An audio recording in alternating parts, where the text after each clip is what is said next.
So, welcome back, students. Today we are going to discuss the chapter first of genetics, which is technically chapter number 4 of class 12 NCERT. ठीक है, इस chapter का नाम है principle of inheritance and variation. और इस chapter को हम लोग ऐसे लाइन बाय लाइन अभी NCERT के थ्रू डिस्कस करेंगे, जिसमें हम लोग को मेंटल का law of inheritance of one gene या two genes, sex determination, mutation, genetic disorder, ये सारी चीज़ें यहाँ पे पढ़नी है. So यहाँ पूछ रहा है कि have you ever wondered why an elephant always give birth to only baby elephant and not to some other animal. तो हाँ भाई, इसका जवाब ये है कि जेनेटिकली जो इनहेरिटेंस है, यानी कि पेरेंट का जो भी कैरेक्टर वो बच्चे लेते हैं, और मैंगो सीड से खाली मैंगो प्लांट बनता है, कोई और प्लांट नहीं बनता है. तो और वैसी बात है, ये डीएनए की तरफ तुम्हारा ध्यान भेजने की कोशिश कर रहा है. Given that they do are the offspring identical to their parents. ऐसा हर केस में ज़रूरी नहीं है, एकदम सेम तो हम पेरेंट्स की तरह होते नहीं.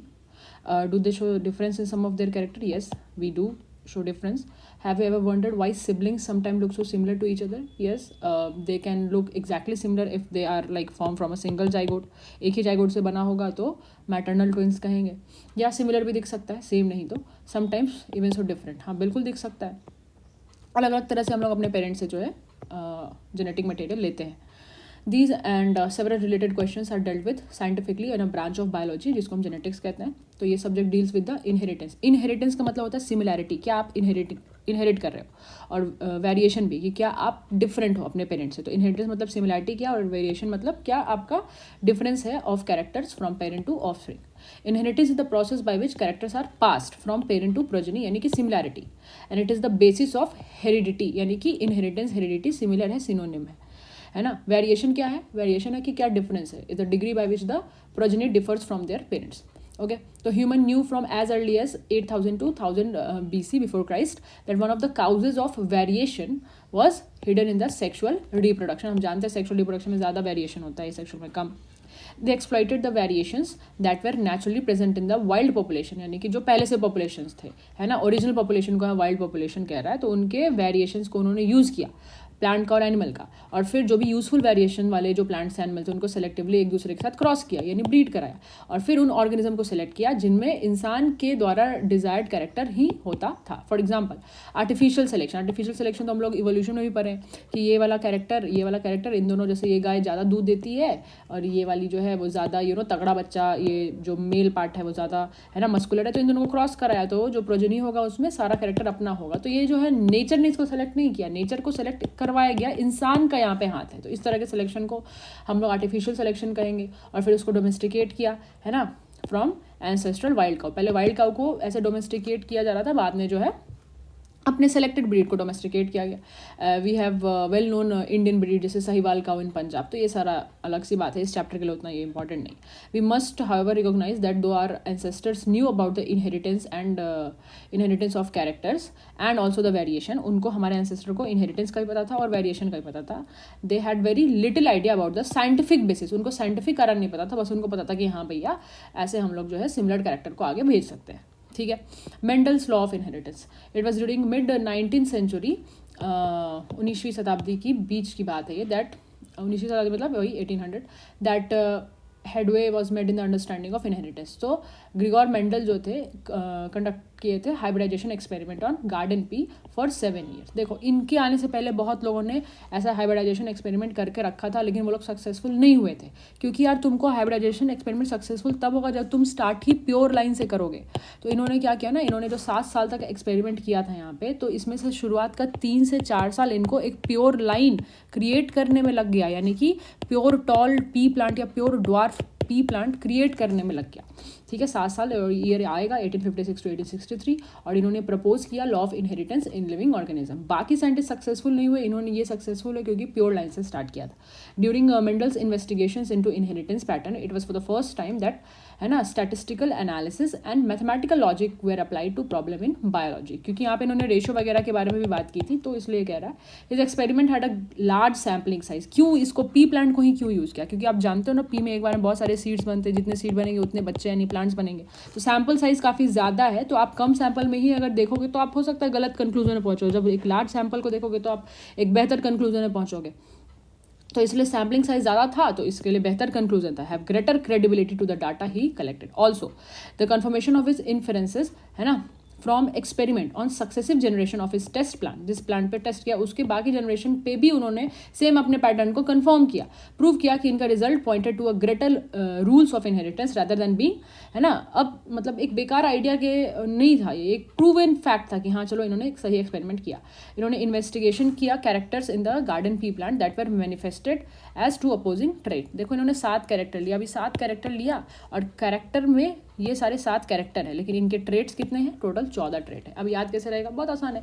सीड ले लो तो सीड का शेप ले लिया, सीड का कलर ले लिया, फ्लावर ले लो तो फ्लावर का कलर ले लिया और फ्लावर का पोजीशन ले लिया, पॉड ले लो तो पॉड का शेप ले लिया, पॉड का कलर ले लिया, और जो बचा जो हम लोग बाद में बात करते हैं सबसे ज़्यादा इसी बात करते हैं हाइट के बारे में, capital T small T, stem का हाइट ले लिया, ठीक है। तो ये सारी चीज़ें इन्होंने लिया। अब हम लोग जो है पी को तो खाते भी हैं, तो हम लोग देखते हैं ना कि राउंड पी ज़्यादा मिलता है, डोमिनेंट कैरेक्टर ज़्यादा मिलता है और रिसेसिव कैरेक्टर जो है वो हम लोगों को रिंकल्ड नहीं मिलता। कब मिलता है रिसेसिव, हाँ सीड कलर हम लोगों को ज़्यादा रिसेसिव वाला ग्रीन मिलता है, क्योंकि वो हम लोग बाई डिफॉल्ट ऐसा कराया गया है। येलो कलर होता है डोमिनेंट सीड का, लेकिन वो ऐसे विजिबल ऐसा होता था कि नहीं ख़राब है, तो इसलिए जानबूझ करके ग्रीन यानी रिसेसिव कैरेक्टर को अभी ज़्यादा एक्सप्रेस करवाया गया। लेकिन याद रखना है सीड का कैरेक्टर येलो डोमिनेट है, ठीक है। फ्लावर कलर वॉयलेट डोमिनेट है और वाइट जो है वो रिसेसिव है। पॉड शेप ऑब्वियसली बात है, फूला होगा तो ज़्यादा डोमिनेटिंग, कॉन्स्ट्रिक्टेड कम मतलब रिसेसिव होगा। पॉड का कलर ग्रीन आता है मार्केट में, देखो येलो वाला नहीं आता। फ्लावर पोजीशन कैसा होगा, जो एक्सियल होता है एक्सिस पे होता है वो ज़्यादा डोमिनेट होता है। टर्मिनल हो जाएगा तो तुम जानते हो स्टेम की ग्रोथ रुक जाती है, तो ये जो है रिसेसिव कैरेक्टर। स्टेम का हाइट टॉल जो है वो एक डोमिनेंट हाइट है और ड्वार्फ एक रिसेसिव हाइट है। तो इन्होंने क्या किया, इन्होंने ना टोटल 7 कैरेक्टर्स को लिया और इन 7 कैरेक्टर्स में 6 कैरेक्टर को सेम रखा, किसी एक कैरेक्टर को इन्होंने चेंज किया और हाइट को ही इन्होंने बेसिकली लिया था। और इन सब में 2 अपोजिंग ट्रेट थे, टॉल या डॉर्फ प्लांट हो गया हाइट के मामले में। सीड का कलर या तो येलो था डोमिनेट, ग्रीन था रिसेसिव, और उन्होंने this allowed him to set up basic framework of rule governing inheritance which was expanded by बाद वाले scientists to account for all diverse natural observation and complexity inherent in them। तो ये सारा 7 pair of contrasting characters जो है वहाँ पे लिया गया था और ट्रेट्स यहाँ पे 14 थे, 7 पेयर्स थे यानी कि 14 यहाँ पे ट्रेट्स थे और 7 जो थे यहाँ पे कैरेक्टर्स थे। मेंडल ने कंस्ट्रक्ट किया artificial pollination, cross pollination experiment using several true breeding P line. देखो ये सारे को इन्होंने क्यों चूज़ किया था, सबसे पहला तो ये तुरंत जो है ये नेक्स्ट जनरेशन ले आते थे, मतलब इनका रिप्रोडक्टिव टाइम काफ़ी कम था। उसके अलावा काफ़ी इनमें जो है ना ऐसे कॉन्ट्रास्टिंग कैरेक्टर्स देखने को मिल रहे थे, है ना, लार्ज सैम्पल साइज था। तो क्या किया इन्होंने, फिर क्रॉस पॉलिनेशन किया। पहले तो इन्होंने ट्रू ब्रीडिंग यानी कि एकदम ट्रू टॉल या ट्रू ड्वार्फ बनाया, काफ़ी जनरेशन्स तक क्रॉस करा करके, जो मैंने बताया 7 साल का टाइम था 1856 से 1863 तक, तो इसमें से शुरू के 3 से 4 साल इनको प्योर लाइन बनाने में लग गया।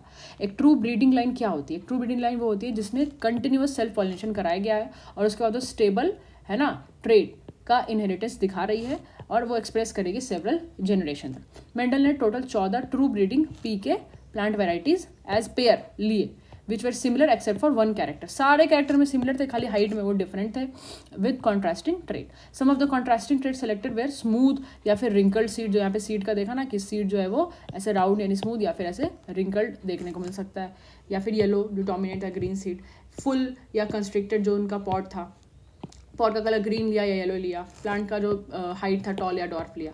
तो कॉन्ट्रास्टिंग ट्रेट्स जो उन्होंने स्टडी किया कि स्टेम का हाइट टॉल या डॉर्फ, फ्लावर का जो कलर है वो पर्पल या फिर वाइट हो सकता है ना, फ्लावर का पोजीशन एक्सियल हो सकता है या टर्मिनल हो सकता है, टर्मिनल रिसेसिव वाला चीज़ था। पॉट का शेप फूला हो सकता है या पिचका हो सकता है, पॉट का कलर जो ग्रीन या येलो हो सकता है, सीड का जो शेप है वो कैसा राउंड या फिर रिंकल्ड हो सकता है, सीड का कलर जो है वो येलो या फिर ग्रीन हो सकता है। तो सीड के कलर में भी उन्होंने इस तरह से एक कॉन्ट्रास्टिंग ट्रेट्स यहाँ पे बताया। ये देखो यहाँ पे उस पी प्लांट का फ्लावर का जो है पेटल का कलर दिखा रहा है, यहाँ पे स्टिग्मा दिख रही है, एंथर दिख रहा है, स्टेमन यहाँ पे दिख रहा है तुमको, यहाँ पे है ना स्टेमन दिख रहा है, स्टेमन का ही पार्ट होता है ना एंथर और फिलामेंट, और कार्पल यहाँ पे दिख रहा है, ठीक है। क्या किया इन्होंने, एंथर को रिमूव कर लिया जिसको हम इमैस्कुलेशन कहते हैं। तो अब एंथर रिमूव हो गया तो क्या ये सेल्फ पॉलिनेशन कर पाएगा, नहीं कर पाएगा। और क्या किया दूसरे फ्लावर से, क्या किया एंथर को यानी पॉलन ग्रेन्स को ट्रांसफ़र किया। तो क्या किया यहाँ पे इन्होंने पॉलिनेशन करके एक जो है क्रॉस करने की कोशिश किया। तो एक जीन को इन्होंने बस यहाँ पे चेंज रखा, यानी कि यहाँ पे कैरेक्टर हाइट में इन्होंने देखने का कोशिश किया। So let us take example of one such hybridization experiment carried out by Mendel where he cross tall dwarf pea plant to study the inheritance of 1 gene. He collected the seed produced as a result. क्या किया, एक tall dwarf plant को cross किया और उसका जो बच्चा हुआ, उसका सीड हुआ, उसको उन्होंने कलेक्ट करके उनको ग्रो कराया ताकि वो F1 जनरेशन फर्स्ट हाइब्रिड यानी कि जो फिलियल जनरेशन है F1 प्रोजेनी उसको चेक कर सके। तो उन्होंने ऑब्जर्व किया कि यार मैंने टॉल और ड्वार्फ को क्रॉस कराया, लेकिन सारे के सारे जो F1 बच्चे थे वो सारे टॉल ही थे, है ना, कोई भी बॉने नहीं थे, ड्वार्फ नहीं थे, यानी कि एक पेरेंट की तरह बिल्कुल भी नहीं थे। He observe similar observation for other pair of trait, यानी खाली हाइट को नहीं, मान लो कि उन्होंने पॉड शेप, पॉड कलर, ये सबको भी जब ऐसे करके देखा तो सारा का सारा जो कैरेक्टर था बच्चों में किसी एक ही पेरेंट जैसा था, डोमिनेट वाले से था, दूसरे वाले जैसा नहीं था। फिर उन्होंने क्या किया, बोला कि ठीक है F1 सारे बच्चे तो एक ही जैसे हैं, टॉल ही हैं फॉर एग्जाम्पल, ये देखो, तो अब क्या करते हैं ना, F1 वाले बच्चों को एक दूसरे के साथ क्रॉस कराते हैं। तो उनको सेल्फ पॉलिनेशन कराया F1 वाले प्लांट को, और सरप्राइज में उन्होंने देखा कि जो F2 वाले फीलियल जनरेशन थे उसमें से कुछ सम ऑफ स्प्रिंग वेयर ड्वार्फ, और ऐसे कैरेक्टर जो है वो उनके पेरेंट्स F1 में नहीं थे, लेकिन F2 उनके बच्चे में आ रहे हैं, है ना। वो प्रोपोर्शन ऑफ प्लांट क्या था कि 1/4 of the F2 plants while 3/4 of the F2 plants were tall. देखो ये वाला चीज़ तो तुमको याद ही होगा, अगर तुमने पढ़ा है इसको पहले से, कि 3:1 का रेशियो आ रहा था ना हमारा फिनोटिपिक रेशियो, कि 3 प्लांट टॉल और 1 प्लांट ड्वार्फ आउट ऑफ 4। तो यहाँ पे 3/4 were tall and 1/4 were dwarf. The tall and the dwarf traits were identical to their parental type and did not show any blending, है ना। That is all offspring either tall और dwarf, none of their were in between the height. कोई बच्चा ऐसे medium height का नहीं था, या तो कोई बच्चा टॉल था या तो कोई बच्चा ड्वार्फ था। टॉल और ड्वार्फ ट्रेड जो भी था, अगर तुम टॉल हो तो तुम पेरेंट की तरह ही टॉल हो, और ड्वार्फ हो तो पेरेंट की तरह ही आइडेंटिकल हो पेरेंट से, कोई भी ब्लेंडिंग नहीं है, कोई बीच वाले हाइट के तुम नहीं हो, यानी कि यहाँ पे जो है इनकम्प्लीट डोमिनेंस यहाँ पी प्लांट में यहाँ पे देखने को नहीं मिल रहा है, वो अलग आगे इसके बाद समझाया गया। तो सिमिलर जो रिजल्ट थे ऑब्जर्व किए गए अलग ट्रेड से भी, जिनको भी उन्होंने स्टडी किया, कि only one of the parental trade what express in the F1 generation, while in the F2 generation दोनों ट्रेट, यानी टॉल वाला भी ड्वार्फ वाला भी, सारा 3:1 के रेशियो में ही हम लोगों को एक्सप्रेस होता हुआ दिखा। So contrasting traits did not show any blending at F1 और F2। पी प्लांट में कोई भी इनकम्प्लीट डोमिनेंस देखने को नहीं मिल रहा था, कोई भी ब्लेंडिंग नहीं थी। तो देखो यहाँ पे दिखा रहा है, पेरेंट एक टॉल लिया, एक ड्वार्फ लिया, F1 जनरेशन में सारे बच्चे टॉल आए। अब बच्चों को एक दूसरे के साथ क्रॉस किया, सेल्फिंग किया, तो बच्चे देखो 3 बच्चे टॉल आए, 1 बच्चा ड्वार्फ आया। तो इस तरह से यहाँ पे एक ही कैरेक्टर ना अलग ले रहा था, हाइट ही अलग लिया था, तो इस क्रॉस को हम मोनो हाइब्रिड क्रॉस कहेंगे। मतलब 2 कैरेक्टर अलग लेता, जैसे सीड का शेप अलग होता, सीड का शेप भी अलग अलग लेता, और सीड का जो कलर है वो भी अलग लेता। तो 2 कैरेक्टर को अगर ऐसे डिफरेंट करके ऐसे चेक कर लेता तो उसको डाई हाइब्रिड क्रॉस कहते हैं। 3 कैरेक्टर को लेता तो ट्राई हाइब्रिड क्रॉस कहते हैं। So based on these observation Mendel propose that something was being stably passed down unchanged from parent to offspring through the gamete over successive generation. कुछ तो ऐसा है जो पेरेंट ने बच्चों को दिया, तो इस चीज़ को इन्होंने उस समय जीन नाम नहीं दिया था, उस समय फैक्टर कहा। अब फैक्टर को आज हम लोग जीन नाम से जानते हैं। Gene therefore are the unit of inheritance, इसकी वजह से ही हम पेरेंट से रिजेंबल करते हैं, इनहेरिट होते हैं, चीज़ों को लेते हैं। They contain the information that is required to express a particular trait in an organism, क्योंकि जीन में ही वो सारा इन्फॉर्मेशन है जो कि हमको आगे कोई एक पर्टिकुलर ट्रेट को एक्सप्रेस करने में हेल्प करेगा। जीन्स जो कोड करते हैं for a pair of contrasting traits are known as allele, क्योंकि देखो यहाँ पे कैपिटल टी स्मॉल टी दोनों मिलकर एक जीन बना रहा है, लेकिन ये अलग एक कैरेक्टर को एक्सप्रेस करवाएगा, ये ड्वार्फिज्म को एक्सप्रेस करवाएगा, तो ये दोनों एलील हो गया। तो वही बोल रहा है कि जीन्स जो कि एक पेयर ऑफ कॉन्ट्रास्टिंग ट्रेट्स को एक्सप्रेस कराए, तो उसमें अंदर जो है वो एलील्स है, that is they are slightly different form of the same gene. So if use alphabetical symbol for each gene, then the capital letter is used for the trait expressed as F1 state and small alphabet for another trait, जैसे capital T, small t. For example, in the case of character for height, capital T used for tall trait and small t for dwarf trait. ये दोनों हो गए allele, ठीक है। अब जो plant है उनमें कैसे एलील हो सकता है, कैपिटल टी, स्मॉल टी, या फिर कैपिटल टी स्मॉल टी। ये टॉल होगा, ये भी टॉल होगा और ये ड्वार्फ होगा। ब्लेंडिंग तो होती नहीं कि कैपिटल टी स्मॉल टी जो है मीडियम हाइट का दिखे, ठीक है। Mendel also propose that in a true breeding tall और dwarf pea variety the allelic pair of genes for height are identical और homozygous, capital T small T respectively. यानी कि अगर तुम एक ट्रू ब्रीडिंग प्लांट हो, मतलब कंटिन्यूअस काफ़ी जनरेशन तक तुमको सेल्फ पॉलिनेशन कराया गया है, तो अगर तुम टॉल हो तो तुम ये प्योर वाले टॉल हो, ड्वार्फ हो तो प्योर वाले ड्वार्फ हो। तो इनको हम जीनोटाइप ऑफ द प्लांट कहेंगे, जहाँ पे हम लोग टॉल एंड ड्वार्फ को फिनोटाइप कहेंगे, ठीक है। तो ये जो लिख रहे हैं capital T small T genotype कहलाता है, और जो दिख रहा है सामने से वो फिनोटाइप कहलाता है। What would be the phenotype of the plant that has capital T small T? तो हम जानते हैं कैपिटल टी स्मॉल टी भी दिखता टॉल ही है ना, वही यहाँ पे पूछ रहा है। As Mendel found the phenotype of F1 heterozygote capital T small t to be exactly like capital T plant in appearance, क्योंकि जो capital T है वो भी टॉल है, capital T small t है वो भी टॉल है। He proposed that in a pair of dissimilar factors, one dominates the other as in the F1 and it's called as dominant factor while the other is called as recessive। जैसे capital T small t है तो ये भी toll ही दिख रहा है, यानी कि यहाँ पे capital T is dominating over the allele small t, तो small t वो allele is recessive and capital T is dominant। In this case, the capital T tallness is dominant over small t, यानी कि dwarfness, that is recessive. He observed that identical behavior for all the other character trait pair that is studied। खाली height के लिए नहीं, जो भी character ऊपर लिया सब में सेम चीज़ था। It is convenient and logical to use the capital letter and small letter, है ना, to remember this concept of dominance as recessiveness, ठीक है। अब तुम do not use capital D for tall and D for dwarf, क्योंकि उसके बाद तुमको डिफिकल्ट हो जाएगा कि कैपिटल डी और स्मॉल डी जो है ये सब एक ही जीन का एलील है, तो इसलिए capital D small T. Allele can be similar as in the case of homozygotes, जैसे ये दोनों सेम एलील है, ये दोनों सेम एलील है, तो इसको होमोजाइगस कंडीशन कहेंगे। कैपिटल डी स्मॉल टी दोनों में एलील अलग अलग है, तो इसको हम क्या कहेंगे, इसको हम हेट्रोजाइगस कंडीशन कहेंगे।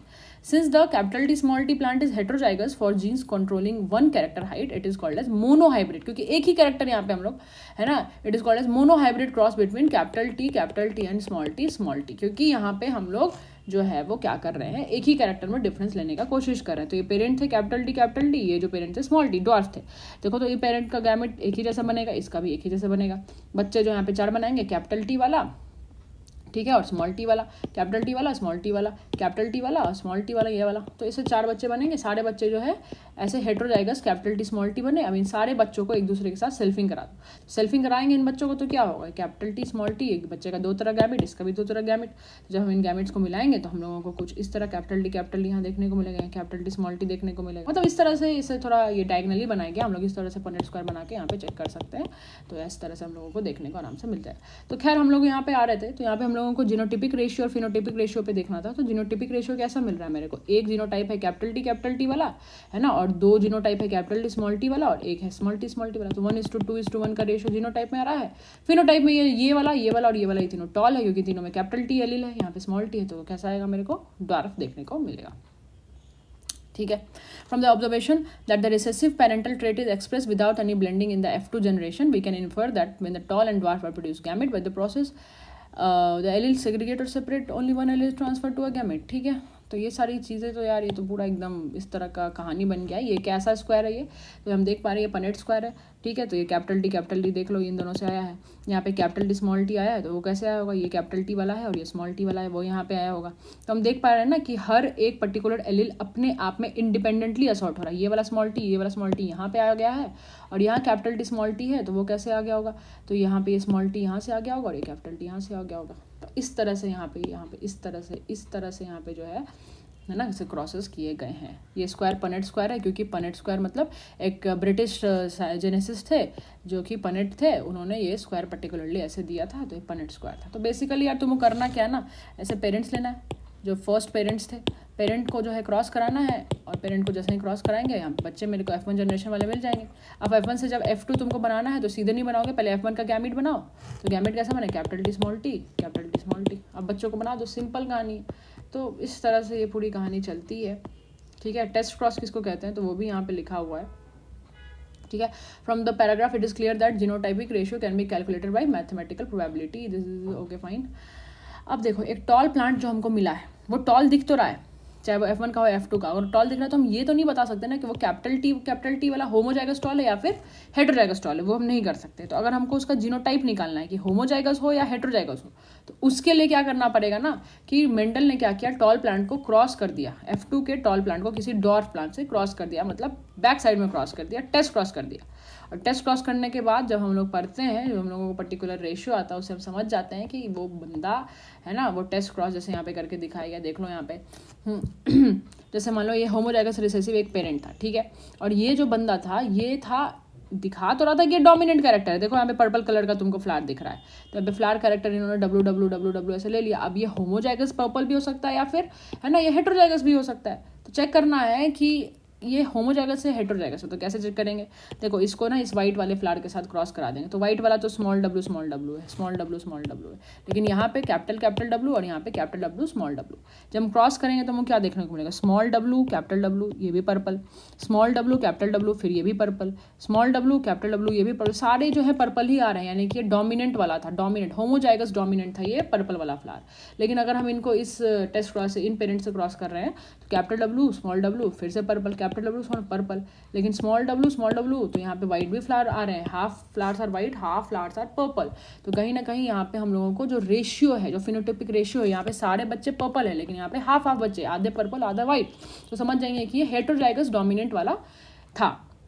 तो अगर हम लोगों को जीनोटाइप डिसाइड करना है, फिनोटाइप से हम संतुष्ट नहीं है, फिनोटाइप हमको ये दिख रहा है, हमको जीनोटाइप डिसाइड करना है, तो उस चीज़ के लिए हमको क्या करना पड़ेगा कि हमको ऐसे टेस्ट क्रॉस करके चेक करना पड़ेगा, ठीक है। तो हम लोग टेस्ट वॉस्ट करेंगे तो हमको आराम से समझ में आ जाए क्या सिचुएशन चल रही है।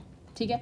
अब यहाँ पे दो लॉ ऑफ इनहेरिटेंस है, पहला है first law of inheritance, law of dominance, और सेकंड लॉ जो है लॉ ऑफ सेग्रीगेशन। तो डोमिनेंस वाला तो समझ रहे हो ना, एक एलिल दूसरे पे डोमिनेट कर रहा है। अब फर्स्ट लॉ का भी एक्सेप्शन है, जैसे इनकम्प्लीट डोमिनेंस जो अभी हम लोग पढ़ेंगे, है ना, और दूसरा जो है हम लोग ब्लड ग्रुप में देखते थे को डोमिनेंस। खैर, तो यहाँ पे जो लॉ ऑफ डोमिनेंस है जो भी मेंडल ने कहा, तो उसके हिसाब से उन्होंने फैक्टर कहा जीन्स को, और जो फैक्टर्स है वो पेयर में, मतलब उनके एलिल्स हैं दो, और dissimilar pair of factors, one member of pair dominate, जैसे कैपिटल डी डोमिनेट, छोटा वाला टी रिसेसिव। ठीक है। उन्होंने कहा कि जो F1 जनरेशन है उसमें जो है 3:1 के रेशियो में हमको फिनोटाइप F2 जनरेशन में जो है वो देखने को मिलता है, obtained at proportion of 3:1 at F2 वो देखने को मिलता है।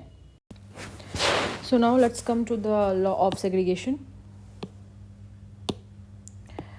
So we are coming to the law of segregation. Okay, so Mendel ने एक्चुअली 3 लॉज दिए थे। तो सबसे पहला था लॉ ऑफ डोमिनेंस। उसमें हमने क्या देखा, उसमें हमने देखा था कि एक एल किसी दूसरे एल पे डोमिनेंट था। ठीक है।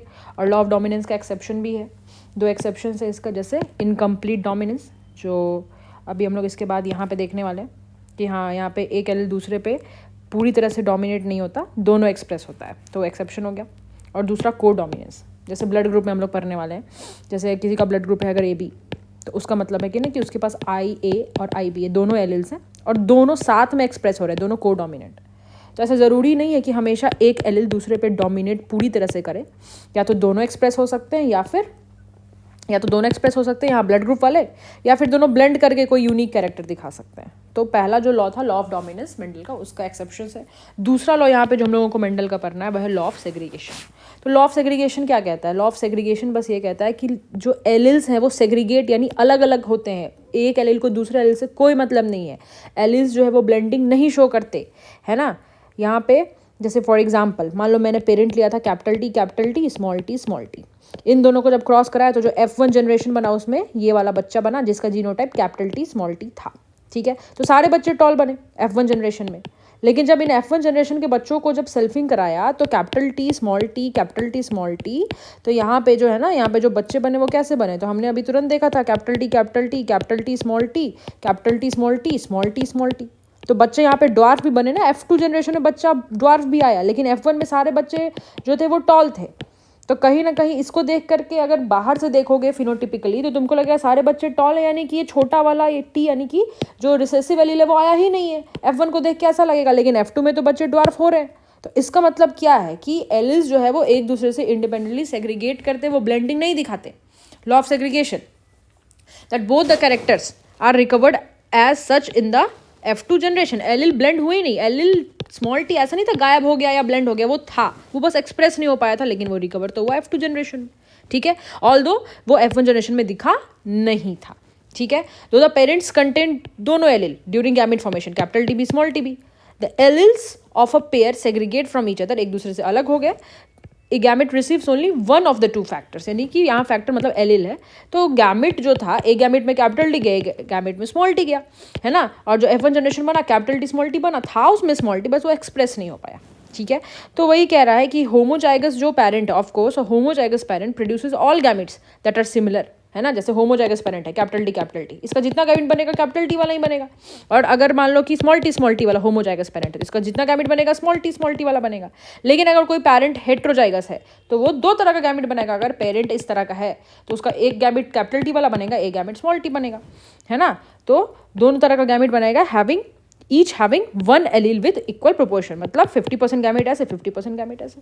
तो लॉ ऑफ सेग्रीगेशन बस ये कहना चाहता है ना कि भाई देखो एलील है ना ये दोनों कैपिटल टी स्मॉल टी, इन दोनों को एक दूसरे से कोई मतलब नहीं है, लगाव नहीं है, ब्लेंडिंग शो नहीं करते हैं, जाते हैं, भले ही तुमको एक्सप्रेस होते दिखे या ना दिखे। ठीक है। तो मेंडल का पहला लॉ था लॉ ऑफ डोमिनेंस, दूसरा लॉ था ये लॉ ऑफ सेग्रीगेशन। तीसरा लॉ जो इसके बाद हम लोगों को पढ़ना है यहाँ पे, तीसरा लॉ ऑफ इंडिपेंडेंट असॉर्टमेंट, जो कि इधर है, yes, law of independent assortment. तो 3 हम लोगों को यहाँ पे जो है लॉ पढ़ने थे, जिसमें से 2 हम लोगों ने NCERT से यहाँ पे देख लिया। ठीक है। Law of segregation and law of dominance. Dominance मतलब एक एलील दूसरे पे डोमिनेंट है, और सेग्रीगेशन मतलब एक एलील दूसरे एलील से इंडिपेंडेंटली सेग्रीगेट अलग हो करके अपना जो है जा रहा है गैमेट में, कोई मतलब नहीं। अब देखो इनकम्प्लीट डोमिनेंस जो है ना, वो लॉ ऑफ डोमिनेंस जो था उस पर वो एक्सेप्शन का काम कर रहा है। जैसे फॉर एग्जांपल यहाँ पे एक स्नैपड्रैगन प्लांट में यहाँ पे मोनो हाइब्रिड क्रॉस किया गया है, मतलब रेड फ्लावर वाला प्लांट पेरेंटल जनरेशन P और वाइट फ्लावर वाला पेरेंटल जनरेशन। तो रेड है ये मतलब होमोजाइगस है जीनोटिपिकली, तो रेड है यानी कैपिटल आर इसका जीनोटाइप है, और वाइट है यानी स्मॉल आर है। तो इनका गैमेट बनेगा एक ही तरह का, इनका गैमेट एक ही तरह का बनेगा, कैपिटल आर स्मॉल आर वाला। लेकिन जब इनके फर्स्ट फीलियल जनरेशन यानी F1 जनरेशन के बच्चे होंगे तो सारे कैसे बनेंगे, पिंक बनेंगे, कैपिटल आर स्मॉल आर। ना ही कोई बच्चा रेड था ना ही कोई बच्चा वाइट था, यानी कि ये दोनों एक दूसरे से है ना ब्लेंडिंग शो कर रहे हैं, मिक्सिंग शो कर रहे हैं। कोई भी जो है F1 जनरेशन का बंदा अपने पेरेंट जनरेशन से मिल नहीं रहा है। तो यहाँ पे ना कोई भी एक दूसरे पे जो है कंप्लीटली डोमिनेंट नहीं दिखा रहा है, और ना ही वो लोग को डोमिनेंसी दिखा रहे हैं, यूनिक कैरेक्टर दिखा रहे हैं, नया कैरेक्टर दिखा रहे हैं। तो कहीं ना कहीं ये इनकम्प्लीट डोमिनेंस का एग्जाम्पल है। अब देखो F1 जनरेशन के जो हुए हैं बच्चे, इनके दो तरह के गैमेट्स बनेंगे, कैपिटल आर और स्मॉल आर। तो जब इनको अगर हम सेल्फ करेंगे तो इनके जो बच्चे बनेंगे F2 में, तो देखो यहाँ पे गैमेट्स कैसे बनाया, capital R small R, capital R small R. तो इनके जो बच्चे बनेंगे वो कैसे बनेंगे, तो तुम देख सकते हो कि कैपिटल आर वाला जो है एक बच्चा बना, तो ये जीनोटिपिक रेशियो इसका 1 है ना, 4 में से 1। और कैपिटल आर स्मॉल आर वाला 2 बना, तो कैपिटल आर स्मॉल वाला 2 है यहाँ पे, और स्मॉल आर ये जो रिसेसिव है वो 1 बना। तो जीनोटिपिक रेशियो 1:2:1 आ गया। ठीक है, अब फिनोटिपिकली ये रेड दिखेगा, कैपिटल आर, ये स्मॉल आर व्हाइट दिखेगा यहाँ पे इस पेरेंट की तरह, लेकिन जो कैपिटल आर स्मॉल आर वाला जो है वो पिंक दिखेगा। तो कहीं ना कहीं फिनोटिपिक रेशियो भी जीनोटिपिक की तरह ही मिक्स हो रहा है, यानी 1:2:1। तो इससे हम लोग क्या कंक्लूजन निकालते हैं, इससे हम लोग कंक्लूजन ये निकालते हैं कि जब हम लोग इनकम्प्लीट डोमिनेंस नहीं, जहाँ पे लॉ ऑफ डोमिनेंस काम कर रहा था, वहाँ पे हम लोगों को देखने को मिला कि जो फिनोटिपिक रेशियो था वहाँ पे 3 बच्चे टॉल थे और 1 बच्चा ड्वार्फ था, 3:1 का था। लेकिन जो जीनोटिपिक रेशियो था वो क्या था, 1:2:1 का था, कैपिटल टी स्मॉल टी और स्मॉल टी का। तो ये रेशियो तुमको याद ही होगा जो F2 जनरेशन में मेरे को देखने को मिला था, जहाँ पे लॉ ऑफ डोमिनेंस काम कर रहा था। वहाँ पे फिनोटिपिक रेशियो कैसा था, वहाँ पे 3:1 का था, और जीनोटिपिक रेशियो 1:2:1 का था। लेकिन जहाँ पे इनकम्प्लीट डोमिनेंस देखने को मिल रहा है वहाँ पे दोनों रेशियो जो है वो सेम है, 1:2:1 का है। तो यहाँ पे एग्जाम्पल याद रखना, स्नैपड्रैगन में तुमको ये देखने को मिलेगा। को डोमिनेंस जैसा मैंने बताया कि अगर मान लो तुम्हारा ब्लड ग्रुप है A, तो तुम्हारा एलील कैसा हो सकता है, IA दोनों एलील A वाला, या IA O। तो यहाँ पे A वाला एलील O पे डोमिनेंट है। चलो ठीक है, यहाँ पे लॉ ऑफ डोमिनेंस समझ में आ रहा है। अगर तुम्हारा ब्लड ग्रुप है B, तो तुम्हारा क्या हो सकता है, एलील IB दोनों B वाला ही एलील है, ब्लड ग्रुप B है, कोई दिक्कत नहीं है। या एक B वाला है एक O वाला है, तो चलो ठीक है भैया, कोई दिक्कत नहीं है, यहाँ पे B वाला एलील O पे डोमिनेंट था। अगर तुम्हारा ब्लड ग्रुप है O, तो यानी तुम्हारा एलील जो है वो IO है, यानी कि O के साथ है। कोई भी अगर A होता यहाँ पे या B होता तो यार तुम O नहीं रह पाते, क्योंकि A और B वाला एलील O पे डोमिनेंट था। तो अगर तुमको O रहना तो तुम्हारा IO ही होगा। चलो ठीक है, यहाँ भी समझ में आ गया। लेकिन अगर तुम्हारा ब्लड ग्रुप है AB, तो इसका मतलब है कि तुम्हारे पास एलील IAIB वाला है, यानी कि A और B एक दूसरे के साथ कोएग्जिस्ट करके दोनों एक दूसरे के साथ एग्जिस्ट कर और अपना दोनों इंडिपेंडेंट कैरेक्टर शो कर रहा है। यानी रेड ब्लड सेल पे A एंटीजन B एंटीजन दोनों मिलेंगे, तो यहाँ पे दोनों एलील एक दूसरे के ऊपर को डोमिनेंट है।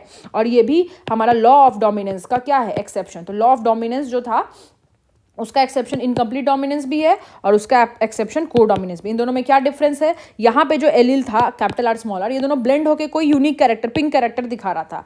लेकिन यहाँ पे जो है को डोमिनेंस में ये दोनों ब्लेंड नहीं हो रहे, दोनों अपना अपना कैरेक्टर एग्जिबिट कर रहे हैं। तो यहाँ पे ये को डोमिनेंस का एग्जांपल है। जैसा कि मैंने बोला कि अगर तुम्हारा ब्लड ग्रुप है AB तो तुम्हारा IAIB ये वाला जो है जीनोटाइप होगा। अगर तुम्हारा ब्लड ग्रुप है A, तो तुम्हारा IA हो सकता है या फिर IAIO हो सकता है, जिसको यहाँ पे स्मॉल आई से दिखा रहा है ना। तो यही सारी बातें हैं यहाँ पे, छोटा सा ये चीज़ है, वैसा कुछ नहीं है।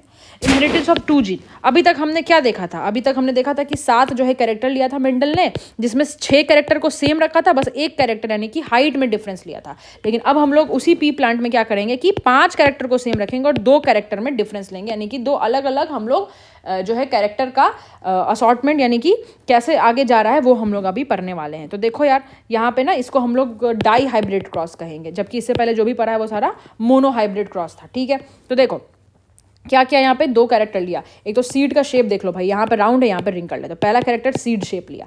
अब दूसरा जो सीड का तुमको कलर भी दिख रहा होगा, यहाँ पे सीड का कलर येलो है और यहाँ पे कैसा है, ग्रीन। तो यहाँ पे 2 कैरेक्टर्स लिया है, सीड का शेप और सीड का कलर। ठीक है, हम सब जानते हैं, अभी पीछे टेबल में देख कर क्या है कि अगर राउंड है सीड तो डोमिनेंट कैरेक्टर है, और अगर वो रिंकल्ड है तो वो रिसेसिव कैरेक्टर है। और हम देख कर क्या है कि अगर सीड का कलर येलो है तो वो डोमिनेंट है, और सीड का कलर अगर ग्रीन है तो वो रिसेसिव कैरेक्टर है। ऑल्दो हमारे मार्केट में जो भी पी मिल रहा है वो सबका जो है रिसेसिव वाला कलर ग्रीन है, वो जानबूझ के बनाया गया है, क्योंकि ऐसे दिमाग में आता था साइकोलॉजिकली कि येलो है यानी कि वो खराब है। खैर, तो देखो अब क्या हुआ, पेरेंट जनरेशन में ऐसा लिया, और ये है कंप्लीटली जो है सारा कैरेक्टर अच्छा है, इसमें डोमिनेंट वाला, इसमें रिसेसिव वाला है। अब इनका गैमिट बनाओ तो सेम तरह का कैपिटल आर कैपिटल वाई वाला बनेगा, यहाँ पे गैमिट बनाओ स्मॉल आर स्मॉल आई वाला बनेगा। अब जैसे ही तुम इसका F1 जनरेशन बनाओगे तो capital R capital Y small I, ये तो बन गया। अब हमको F1 बना के तो रुकना नहीं, हमको तो F2 तक बनाना है।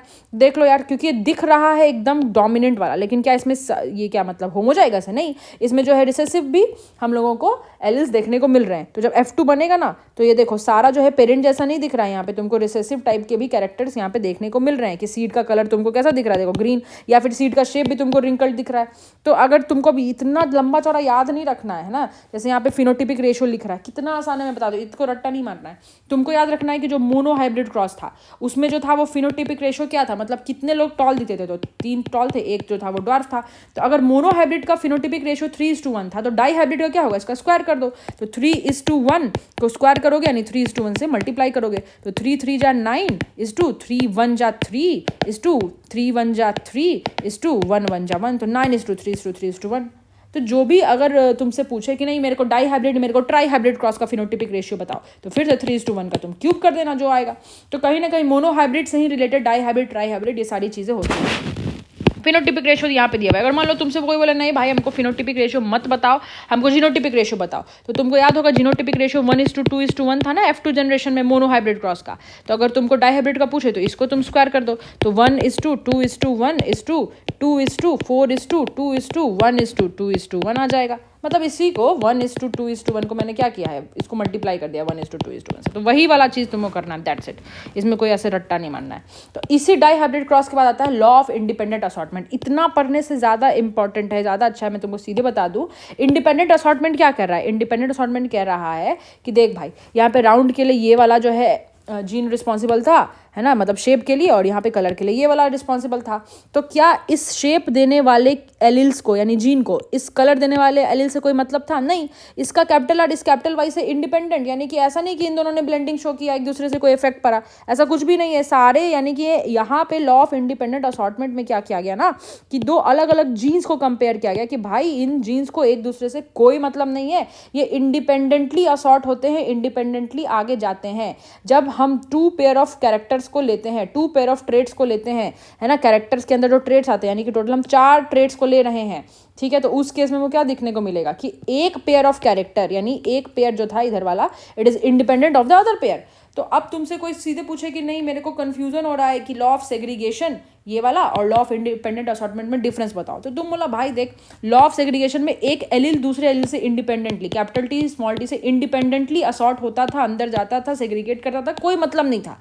और लॉ ऑफ सेग्रीगेशन में 2 एलिल को कंपेयर कर रहे थे, लेकिन जो लॉ ऑफ इंडिपेंडेंट असॉर्टमेंट है इसमें हम एलिल्स को नहीं, इसमें हम 2 अलग अलग जीन्स को कंपेयर करते हैं जो अलग अलग कैरेक्टर के लिए रिस्पॉन्सिबल है, दैट्स इट।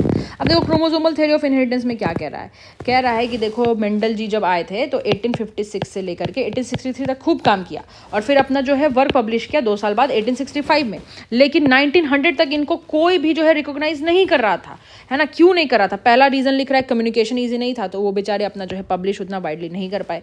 दूसरा लिख रहा था कि उनका जो कॉन्सेप्ट था ना जीन का या फैक्टर का, है ना, कि वो स्टेबल है और अलग अलग यूनिट है, इसको बहुत सारे, और ये एक दूसरे से ब्लेंड नहीं करता, इसको बहुत सारे इनके कंटेम्प्रेरी जो है ना एक्सेप्ट नहीं कर रहे थे, है ना, क्योंकि वो देख रहे थे कि यार नेचर में तो कंटिन्यूअस वेरिएशन है, तो कैसे कह रहा है कि यार एक एलील है दूसरे एलील से ब्लेंड नहीं करता है, ये वो दिस दैट।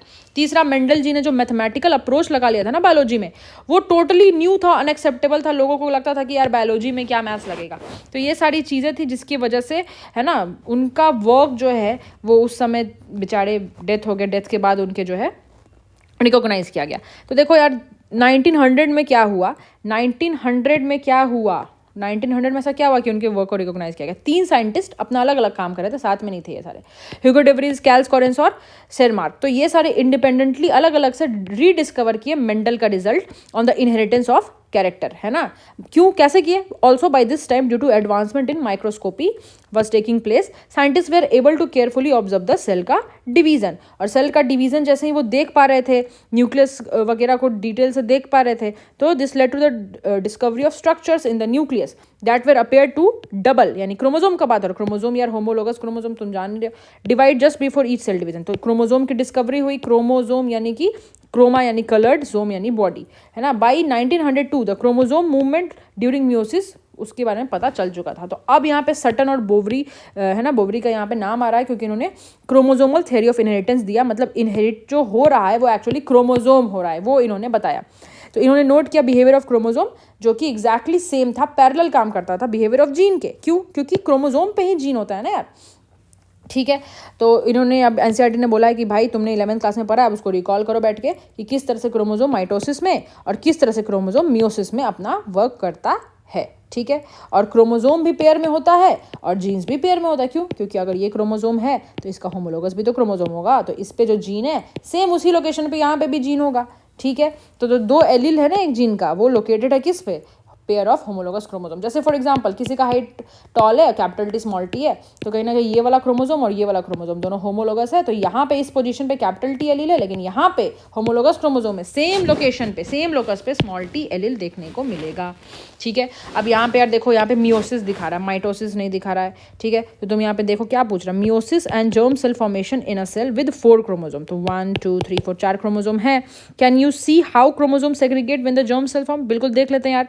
तो G1 फेज था, उसके बाद क्या होता है एस फेज, जो यहाँ नहीं लिखा हुआ है, तो इसमें क्या हो, एस फेज में जो है ना डीएनए का डुप्लीकेशन होता है। तो तुम देखो यहाँ पे एक क्रोमोजोम में भी एक ही क्रोमैटिड है, जबकि यहाँ पे एक क्रोमोजोम में 2 सिस्टर क्रोमैटिड आ गई है। किसी एक क्रोमोजोम को देखो, येलो वाले को लेके चलते हैं, ठीक है। तो यहाँ पे कैसा था, मोनोवैलेंट था, एक ही सिस्टर क्रोमैटिड था। यहाँ पे कैसा हो गया, जीवन के बाद एस फेज आया, वहाँ पे जो है वो बाइवेलेंट हो गया, G2 में बाइवेलेंट दिख रहा है। अब क्या होगा, अब जो है एम फेज में जाएगा, तो एम फेज में जो है ना जाने के बाद, है ना, प्रोफेज, मेटाफेज, एनाफेज। तो एनाफेज का ये दिखा रहा है मियोसिस 1 में कि देखो यार क्या करता है, होमोलोगस क्रोमोजोम अलग अलग हो जाता है। तो देखो ये येलो वाला और ये जो ऑरेंज वाला, दोनों होमोलोगस क्रोमोजोम था। तो देखो एक सेल में येलो वाला चला गया, एक में ये हमारा जो ऑरेंज वाला है वो क्रोमोजोम चला गया, ठीक है। अब जब मियोसिस 2 होगा फिर इसी का, तो मियोसिस 2 में क्या होता है कि ये जो येलो वाला क्रोमोजोम था, अब इसकी सिस्टर क्रोमैटिड्स अलग होगी। तो देखो एक सिस्टर क्रोमैटिड इसमें चला गया, एक इसमें चला गया। तो यही चीज़ है यहाँ पे जो हम लोगों को दिखाया जा रहा है, ठीक है। यहाँ पे behaviour of chromosome and genes, तो सारी चीज़ें एकदम सेम लिखी गई हैं क्योंकि क्रोमोजोम पे ही जीन्स होते हैं, तो एक जैसा ये बिहेव करते हैं, तो वही चीज़ यहाँ पे लिखी हुई है। तो ये वाली चीज़ हमने डिस्कस कर लिया, ठीक है। तो वही यहाँ पे इंडिपेंडेंट असॉर्टमेंट ऑफ क्रोमोजोम्स दिखाया जा रहा है, ठीक है। So chromosomal theory of inheritance was proposed by Sutton and Boveri.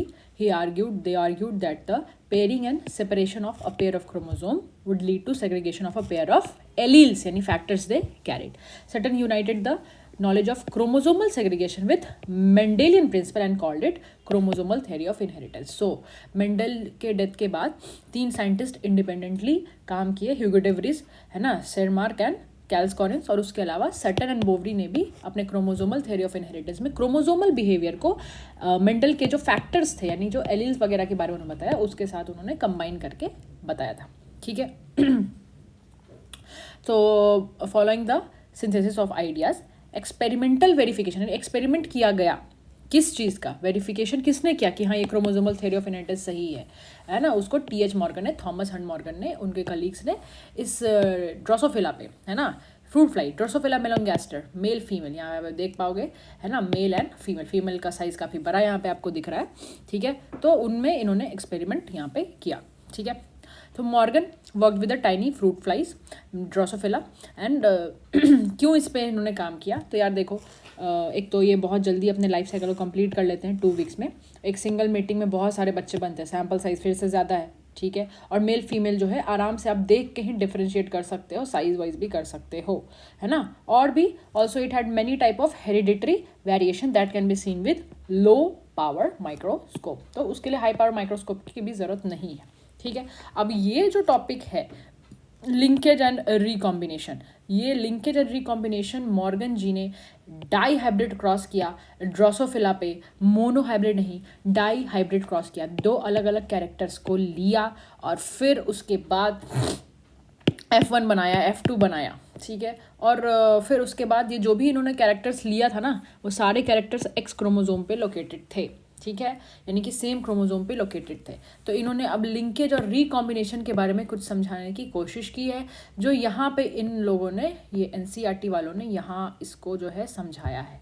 अब 99.9% बच्चों को ये चीज़ समझ में नहीं आती है। तो अब इस चीज़ को समझाने के लिए मेरे पास है एक हथियार, एक उपाय। तो चलो भाई उस उपाय को, उस हथियार को यहाँ पे यूज़ किया जाए। तो हम लोग अभी डिस्कस करने जा रहे हैं एनसीईआरटी के इस पर्टिकुलर डायग्राम को, जिसमें लिंकेज और रिकॉम्बिनेशन बताया हुआ है, ठीक है। इसको बहुत लोगों को प्रॉब्लम होती है समझने में, तो इसको शुरू से स्टार्ट करते हैं। सबसे पहले यहाँ पे एनसीईआरटी में ड्रोसोफिला मेलोंगैस्टर यानी कि जो फ्रूट फ्लाई है उसके बारे में दिया गया। इस चीज़ को समझने से पहले तुम लोगों को सबसे पहले समझना होगा इन 3 टॉपिक्स के बारे में, यानी कि फ्रूट फ्लाई में जो कैरेक्टर्स हैं इनके बारे में समझना होगा, ठीक है। कैरेक्टर्स जो हैं उनके बारे में समझना होगा। तो कैरेक्टर्स मैं यहाँ पे लिख दे रही हूँ। सबसे पहले यहाँ पे 3 कैरेक्टर के बारे में जिक्र है। सबसे पहले ड्रोसोफिला का बॉडी कलर, फिर उसका जो आई कलर है उसके बारे में, और तीसरा उसके विंग के साइज़ के बारे में, ठीक है। यहाँ पे पहले मैं इस विंग के साइज़ के बारे में रिसेसिव कैरेक्टर्स बता देती हूँ, ठीक है। तो पहला जो कैरेक्टर हम लोग देखने जा रहे हैं वो है रिसेसिव कैरेक्टर। तो सबसे पहले रिसेसिव कैरेक्टर्स, और फिर हम लोग देखेंगे यहाँ पे डोमिनेंट कैरेक्टर। डोमिनेंट कैरेक्टर को हम लोग यहाँ पे वाइल्ड टाइप से डिनोट कर रहे हैं, ठीक है। तो अगर ड्रोसोफिला है और ड्रोसोफिला का जो बॉडी कलर है, ठीक है, अगर ये ब्राउन है तो ये डोमिनेंट है, तो इसको डोमिनेंट में लिखना होगा। अगर ये बॉडी कलर जो है वो ब्राउन है तो ये डोमिनेंट है, और अगर ये येलो है तो ये रिसेसिव है। तो यार इस कैरेक्टर येलो को हम YLL स्मॉल y से डिनोट करेंगे, और ब्राउन वाले को भी स्मॉल y पे एक प्लस देके ऐसे डिनोट करेंगे। प्लस कहीं भी YLL पे समझ आना, वो डोमिनेंट है, वाइल्ड टाइप। आई कलर की बात करते हैं तो आई कलर जो डोमिनेंट है वो रेड वाला है और रिसेसिव वाला वाइट वाला है। तो इसको W और W प्लस से डिनोट करेंगे। रिसेसिव वाले कैरेक्टर के अल्फ़ाबेट से डिनोट करते हैं। और विंग का साइज़ अगर बड़ा है यानी कि लार्ज है तो डोमिनेंट है वो, और अगर वो छोटा है यानी मिनिएचर है तो वो एक रिसेसिव कैरेक्टर है। तो इसको हम स्मॉल m से डिनोट करते हैं और लार्ज वाले को M प्लस से डिनोट करते हैं, ठीक है। ये 3 कैरेक्टर अगर तुमको समझ में आए जो कि यहाँ पर डिस्कस किया गया है, ठीक है। अब हम लोग थोड़ा सा जो है ना आगे बढ़ते हैं और इस पर्टिकुलर चीज़ पे आते हैं। तुम देखो यहाँ पे क्रॉस A और क्रॉस B में तुमको क्या दिख रहा है। क्रॉस A और क्रॉस B में अगर तुम यहीं पे समझोगे सारा चीज़ तुमको समझ में आ जाएगा। सबसे पहले क्रॉस A और क्रॉस B में आते हैं। तो यहाँ पे तुमको Y और W दिख रहा है, ठीक है, यानी कि तुमको Y और W ये वाला कैरेक्टर दिख रहा है। मतलब इस पूरे क्रॉस A में तुमको कहीं भी Y और W YW के अलावा और कुछ लिखा नहीं दिखेगा। तो कहीं ना कहीं ये जो है क्रॉस A, इसमें 2 कैरेक्टर्स को लिया गया है, बॉडी कलर और आई कलर को। लेकिन वही जब हम क्रॉस B में जा रहे हैं तो क्रॉस B में हमको Y कहीं नहीं दिख रहा है, हमको W और M यानी कि W और M यानी कि क्रॉस B में हमको आई कलर और विंग साइज़, मतलब ये दोनों कैरेक्टर्स यहाँ पे दिए गए हैं, लिखे गए हैं। तो इससे तो ये समझ में आ रहा है कि ये जो भी चीज़ यहाँ पे है वो डाई हाइब्रिड क्रॉस है, क्योंकि 2 कैरेक्टर्स को यहाँ पे लिया गया, ठीक है। तो एक और चीज़ जो तुमको यहाँ पे समझनी है कि जो सारे कैरेक्टर्स यहाँ पे लिए गए हैं, ये सारे के सारे जो भी कैरेक्टर्स हैं, ये ऑल 3 कैरेक्टर्स ये सारे के सारे ड्रोसोफिला के किस क्रोमोजोम पे हैं? फीमेल वाले क्रोमोजोम पे, यानी कि एक्स क्रोमोजोम पे है, वाई क्रोमोजोम पे नहीं। जैसे फॉर एग्जांपल तुमको यहाँ जो भी स्ट्रेट क्रोमोजोम ऐसा है बना हुआ दिख रहा है, ये सारा एक्स क्रोमोजोम है, और जो भी इस तरह का टेढ़ा सा क्रोमोजोम है ये वाला वाई क्रोमोजोम है, ठीक है। तुम जानते हो जिसमें भी वाई क्रोमोजोम होगा वो लड़का होगा, मेल होगा, जिसमें भी वाई क्रोमोजोम होगा वो क्या होगा? मेल होगा। तो तुमको यहाँ पे जो है मेल दिख रहा है, ठीक है, ये मेल पेरेंट हो गया, है ना, मेल पेरेंट हो गया, ये भी हो गया मेल पेरेंट हो गया। जबकि ये जो है F1 जनरेशन का लड़का मेल बच्चा, और ये भी लड़का बच्चा, ये फीमेल बच्ची F1 की फीमेल बच्ची, क्योंकि दोनों एक्स क्रोमोजोम है। इस डब्बे के अंदर जितने भी हैं सारे के सारे मेल हैं, क्योंकि सब में वाई क्रोमोजोम है, वाई वाला क्रोमोजोम है। यहाँ इस डब्बे में जितने सारे के सारे मेल हैं वाई क्रोमोजोम वाले हैं, इस डब्बे में जितनी है वो फीमेल है, इस डब्बे में जितनी है वो फीमेल है। तो सबसे पहले ये वाली चीज़ तुमको अगर समझ में आ गई तो बहुत बढ़िया।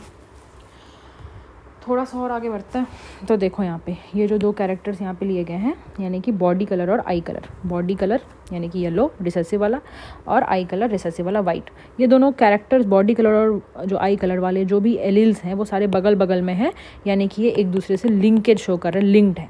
यानी कि अगर हम इन दोनों कैरेक्टर को जब भी पढ़ेंगे, इनको आगे अगर ट्रांसफ़र पढ़ेंगे F1 में या F2 में, तो ये लिंक्ड है एक दूसरे से, मतलब ये थोड़ा भी रिकॉम्बिनेशन शो नहीं कर रहे हैं, लिंकेज शो कर रहे हैं, इसलिए पेरेंटल टाइप लिंकेज टाइप ज़्यादा यहाँ पे देखने को मिलेगा F2 में, और रिकॉम्बिनेशन यहाँ पे बहुत कम देखने को मिलेगा। तो ये वाली चीज़ अगर तुमको समझ में आई तो बहुत बढ़िया।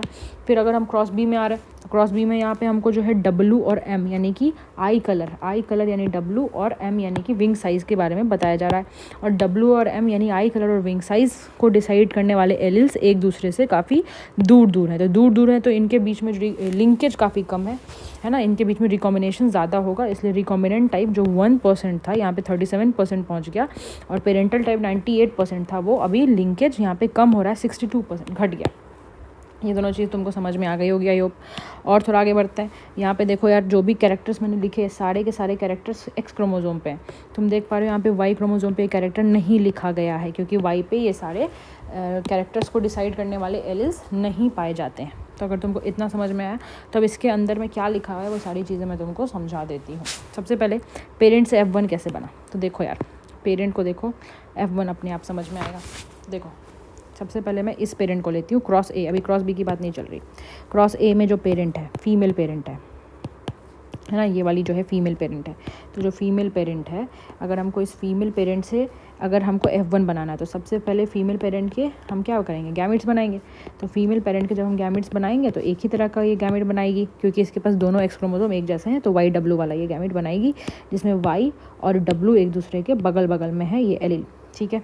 और जो मेल है, जो मेल पेरेंट है, इसके जो गैमेट्स बनेंगे वो कैसे बनेंगे, दो तरह के बन सकते हैं, क्योंकि इन मेल के पास X और Y दोनों क्रोमोसोम है। तो एक तो Y+W+ वाला, और एक जो है इनका ये Y क्रोमोसोम, ऐसा ये दिखाएंगे, ठीक है। आप देख सकते हो कि यहाँ पे जो है मेल जो पेरेंट है इसके पास दोनों प्लस वाले यानी वाइल्ड टाइप है, यानी कि इन मेल जो पेरेंट है इनका जो भी कैरेक्टर है वो सारा डोमिनेंट कैरेक्टर है, मतलब इनके पास जो है वो बॉडी कलर Y+ यानी ब्राउन है और आई कलर रेड है W+। जबकि यहाँ पे फीमेल जो पेरेंट है उनके पास डोमिनेंट कैरेक्टर नहीं है, इनका बॉडी कलर येलो है और इनका जो आई कलर है वो वाइट है, ठीक है, कोई बात नहीं। यहाँ पे ऐसा लिया गया कि फीमेल पेरेंट रिसेसिव कैरेक्टर दिखा रही है और मेल पेरेंट डोमिनेंट। चलो, तो अब इन दोनों के चूँकि गैमेट्स बना लिए हम लोगों ने, तो अब इनका जो बच्चा है यानी F1 जनरेशन बनाते हैं। F1 जनरेशन बनाने के लिए हमको या तो एक फ़ीमेल बच्ची चाहिए, यानी फीमेल जो भी चाइल्ड है वो F1 में बनेगा, या मेल चाइल्ड बनेगा। तो फीमेल चाइल्ड कैसे बनेगा, मेल चाइल्ड कैसे बनेगा, फीमेल में ऐसा X और X के फ्यूज़न से बनता है। तो ये जो है X क्रोमोसोम था, हम जानते हैं। तो ये फीमेल जो उसकी माँ है, माँ से उसको ये वाला X क्रोमोसोम मिला, और फादर से उसको ये वाला X क्रोमोसोम मिला Y+W+ वाला। और जो लड़का हुआ, लड़का को बनाने के लिए हमको मदर साइड से Y क्रोमोसोम, मदर साइड से X क्रोमोसोम, और फादर साइड से हमको चाहिए Y क्रोमोसोम। तो हम यहाँ पे ये देख पा रहे हैं, साफ साफ देख पा रहे हैं कि जो फीमेल हमने पेरेंट लिया था, फीमेल पेरेंट में सारा रिसेसिव कैरेक्टर था और मेल पेरेंट में सारा डोमिनेंट कैरेक्टर था। लेकिन जो बच्चा हुआ है, तुम देख सकते हो बच्चा में यहाँ जो फीमेल हुई है, यहाँ जो बच्चे में हम लोगों को फीमेल हुई है, तो ये फीमेल जो है, इस फीमेल को तुम देखो, इसमें जो भी कैरेक्टर्स आया है ये रिसेसिव एलील भी डोमिनेंट भी है, तो डोमिनेंट वाला एक्सप्रेस होगा। तो फीमेल चाइल्ड कैसा कैरेक्टर शो कर रही है यहाँ पे, फीमेल चाइल्ड जो है वो अब डोमिनेंट कैरेक्टर शो कर रही है, ये वाइल्ड टाइप की बन चुकी है। जबकि जो मेल चाइल्ड है, इसमें वाई क्रोमोसोम पे तो कोई भी ऐसा एलील है नहीं, और ये जो एक्स पे एलील है ये सारा रिसेसिव वाला है। तो अब मेल चाइल्ड जो है वाइल्ड टाइप नहीं बना, अब ये रिसेसिव बन गया। कहने का मतलब है कि जो फादर थे वो डोमिनेंट थे, वाइल्ड टाइप थे, और मदर थी रिसेसिव, लेकिन बच्चा जो हुआ F1 में वो फीमेल हो गई वाइल्ड टाइप और मेल हो गया रिसेसिव। तो अगर ये वाली चीज़ समझ में आई तो देखो मैंने यहाँ पे फीमेल चाइल्ड को कैसा बनाया है, फीमेल चाइल्ड को मैंने YW Y+W+, देखो F1 जनरेशन में फीमेल चाइल्ड कैसी हो गई, YW Y+W+। तो अगर प्लस वाला दिखा रही है वाइल्ड, तो वाइल्ड टाइप होगी। और वही जो मेल बच्चा है यहाँ पे, मेल चाइल्ड को देखो तो male child YW small y small w और y chromosome, small y small w और y क्रोमोसोम। तो ये हो गया हमारा मेल चाइल्ड F1 जनरेशन का। अब हम लोगों को F1 जनरेशन तक ये दोनों चीज़ समझ में आ गया है, तो अब हम F2 जनरेशन पे आते हैं। F1 से F2 बनाने के लिए हम लोगों को गैमेट्स बनाने पड़ेंगे F1 के। तो सबसे पहले हम F1 जनरेशन के गैमेट्स को बनाएंगे। अब गैमेट्स बनाते टाइम हम लोगों को यहाँ पे दोनों पॉसिबिलिटी लेनी है, रिकॉम्बिनेशन हो रहा है या नहीं हो रहा है। तो सबसे पहले हम यहाँ पे लिंकेज ज़्यादा है, रिकॉम्बिनेशन का चांस कम है, तो इसलिए सबसे पहले गैमेट बनाते हैं, विदाउट रिकॉम्बिनेशन बनाते हैं, ठीक है। तो देखो फीमेल जो भी गैमेट बनाएगी, ये फीमेल चाइल्ड है ये वाली, ये गैमेट बनाएगी। तो फीमेल गैमेट्स पहले देख लेते हैं कैसे बनाएगी और फिर मेल गैमेट देखेंगे। तो ये फीमेल जो है 2 तरह का गैमेट बना सकती है क्योंकि इसके पास दोनों अलग अलग तरह के एक्स क्रोमोसोम है। एक YW वाला गैमेट बनाएगी, एक Y+W+ वाला। तो बिना रिकॉम्बिनेशन के बहुत आसान है। और जो दूसरा है यानी कि जो मेल जो था F1 का मेल चाइल्ड था, वो मेल गैमेट्स कैसा बनाएगा, तो यहाँ पे साफ साफ दिख रहा है हम लोगों को यहाँ ऊपर में ये वाला। तो एक एक्स क्रोमोसोम है YW वाला, ऐसा बनाएगा, और दूसरा तो इसके पास Y क्रोमोसोम है तो ये बनाएगा।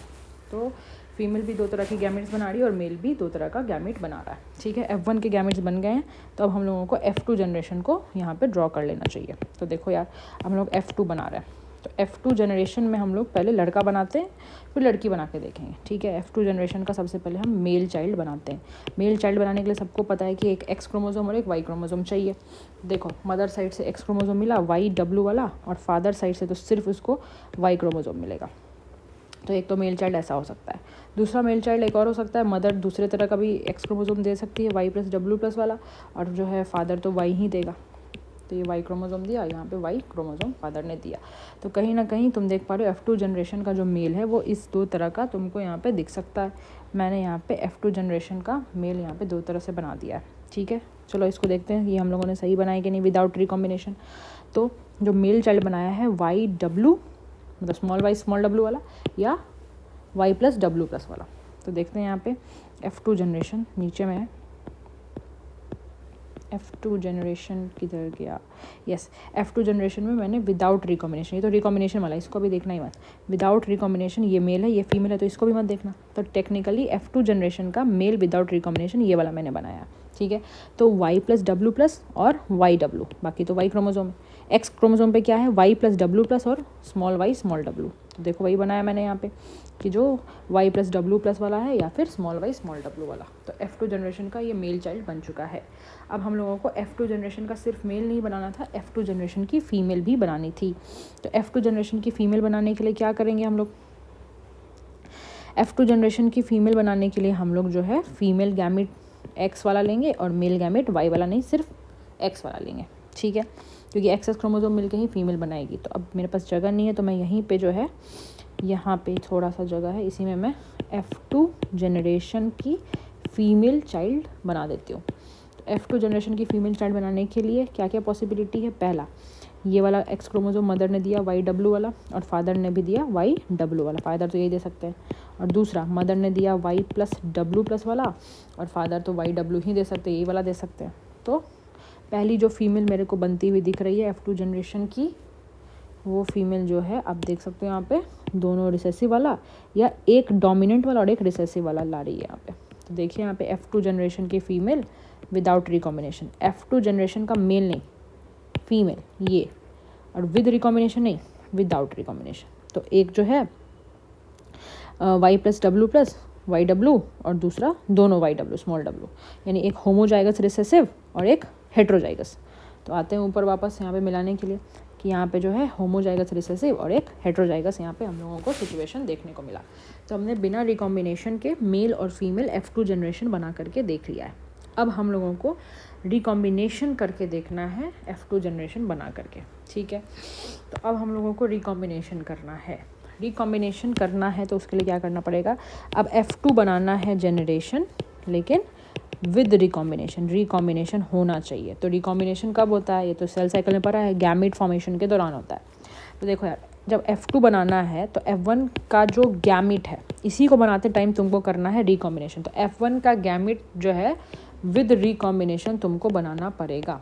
तो जैसा तुमको ये दिख रहा है F1 में, एग्जैक्टली वैसा नहीं छाप देना है। जब रिकॉम्बिनेशन होगा तो ये एक्स क्रोमोसोम एक दूसरे के होमोलोगस है, तो इसका गैमेट ऐसा नहीं बनेगा कि ये है ना YW बना दिया और यहाँ पे दूसरा गैमेट Y+W+, नहीं, ऐसा नहीं होगा। यहाँ पे रिकॉम्बिनेशन देखने को मिलेगा। तो पैकाइटिन स्टेज में क्या होगा ना कि ये Y+ वाला जो है इस Y के जगह पे चला जाएगा, और ये जो स्मॉल y है ये इस Y+ के जगह पे, मतलब गैमेट्स कुछ ऐसे बनेंगे। Y+ नीचे वाला ऊपर चला गया W के साथ, है ना, नीचे वाला Y+ ऊपर स्मॉल w के साथ, और ऊपर वाला जो स्मॉल y है वो नीचे W+ के साथ। तो ये जो है F1 जनरेशन के गैमेट्स बने। कौन से गैमेट यहाँ पे मैंने बनाए हैं? फीमेल गैमेट्स बनाए हैं। ठीक है।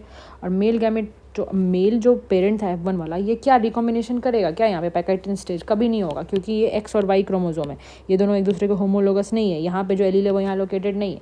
तो जो F1 जनरेशन का जो गैमेट है, मदर का नहीं फादर का, है ना, फादर का यानी मेल का जो गैमेट है वो यार बिना रिकॉम्बिनेशन वाला जैसे सिचुएशन जैसा ही बनेगा, यानी कि जैसा था YW और एक Y क्रोमोसोम, तो ये वाला चीज़ बनेगा। अगर तुमको इतना समझ में आया तो अब तुमको आगे का सब कुछ समझ में आ जाएगा। तो मैंने गैमेट जो बनाए हैं फीमेल वाले Y+W और YW+, फीमेल जो गैमेट्स बनाए हैं F1 के फीमेल गैमेट्स जो मैंने बनाए हैं वो यहाँ पे लिख लेती हूँ। कैसे बनाया मैंने? Y+W Y+W and YW+। और मेल का तो यार कैसा है, मेल का YW और Y, मेल का मैंने स्मॉल w और यहाँ पे ये Y क्रोमोसोम वाला यहाँ पे F1 का मेल गैमेट बनाया है रिकॉम्बिनेशन के बाद। तो अगर हमने रिकॉम्बिनेशन वाले गैमेट्स बना लिए हैं तो अब हम F2 जनरेशन के बच्चे भी आराम से बना सकते हैं। तो चलो यार F2 जनरेशन के हम लोग बेबीज़ बनाते हैं। सबसे पहले हम लोग फीमेल बेबीज़ बना लेते हैं, फीमेल। तो फीमेल बनाने के लिए क्या करना पड़ेगा? XX क्रोमोसोम को मिलाना पड़ेगा। तो देखो ये वाले X को इस X के साथ मिलाते हैं तो Y+W YW स्मॉल w, या ये फीमेल साइड से ये वाला X क्रोमोसोम, मेल तो एक ही दे सकता है, तो या दूसरी जो फीमेल बच्ची बनेगी YW+ और YW, ये वाली फीमेल बच्ची बनेगी। मेल बच्चा बनाना है, मेल F2 बेबी बनाना है। तो फिर क्या करेंगे? जो F1 जनरेशन के जो गैमेट्स हैं, है ना, X वाले, तो उसको Y के साथ जोड़ेंगे। तो फीमेल तो 2 तरह का X दे सकती है और फादर एक ही Y दे सकता है। तो फीमेल जो दोनों तरह का X दे रही है, एक Y+ और W वाला गैमेट दे रही है, और दूसरा जो है फीमेल वो YW+ वाला गैमेट दे रही है। और फादर तो यार लड़का बनाने के लिए Y क्रोमोसोम ही देगा, Y क्रोमोसोम ही देगा। तो मैंने यहाँ पे F2 की फीमेल और F2 का मेल दोनों बना दिया है। तो इसको एक बार हम लोग जो है चेक कर लेते हैं, ठीक है। तो रिकॉम्बिनेशन होने के बाद यहाँ पे बना रहा है, यहाँ पे लड़का और यहाँ पे लड़की। सबसे पहले लड़का को चेक कर लेते हैं, वो ज़्यादा आसान दिख रहा है। तो लड़का यहाँ पे Y+W या YW+, मैंने यहाँ पे लड़का बनाया है Y+W या YW+, तो बिल्कुल ये वाला चीज़ मैंने सही बनाया, ठीक है। अब F2 जनरेशन का जो फीमेल है उसको चेक कर लेते हैं। तो F2 जनरेशन की जो हमारे पास ये जो फीमेल बेबी बनी उसको चेक कर लेते हैं, ठीक है। तो एक तो यार ये स्मॉल w वाला है, दोनों में कॉमन, चलो इसको याद रख लेते हैं। एक Y+W और एक YW+, ठीक है।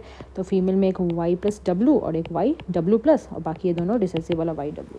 तो देख पा रहे हो कितनी आसानी से हमने जो है रिकॉम्बिनेंट टाइप या फिर पेरेंटल टाइप हमने F2 जनरेशन बना के देख लिया है। और ये परसेंटेज जो है यहाँ पे कुछ दिमाग नहीं लगाना है, क्योंकि ये दोनों एलिस बगल बगल में है तो लिंकेज ज़्यादा है और रिकॉम्बिनेशन का परसेंटेज यहाँ पे कम है। तो हमने जो है ना पहला वाला जो क्रॉस ए था, पहला वाला ये जो क्रॉस ए था, इसको पूरा डिस्क्राइब कर लिया है कि इस क्रॉस ए में बॉडी कलर और आई कलर, चूँकि ये दोनों एलिस बगल बगल में हैं तो इनमें पेरेंटल टाइप यानी लिंकेज ज़्यादा होगा और रिकॉम्बिनेंट टाइप यानी रिकॉम्बिनेशन हमको कम देखने को मिलेगा।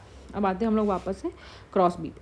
तो क्रॉस बी में यार मैंने जैसे पहले भी बताया कि क्रॉस बी में बॉडी कलर नहीं लिया गया है, आई कलर और विंग का साइज़। आई कलर यहाँ पे देखो वाइट, विंग का साइज़ मिनिएचर लिया गया, ठीक है।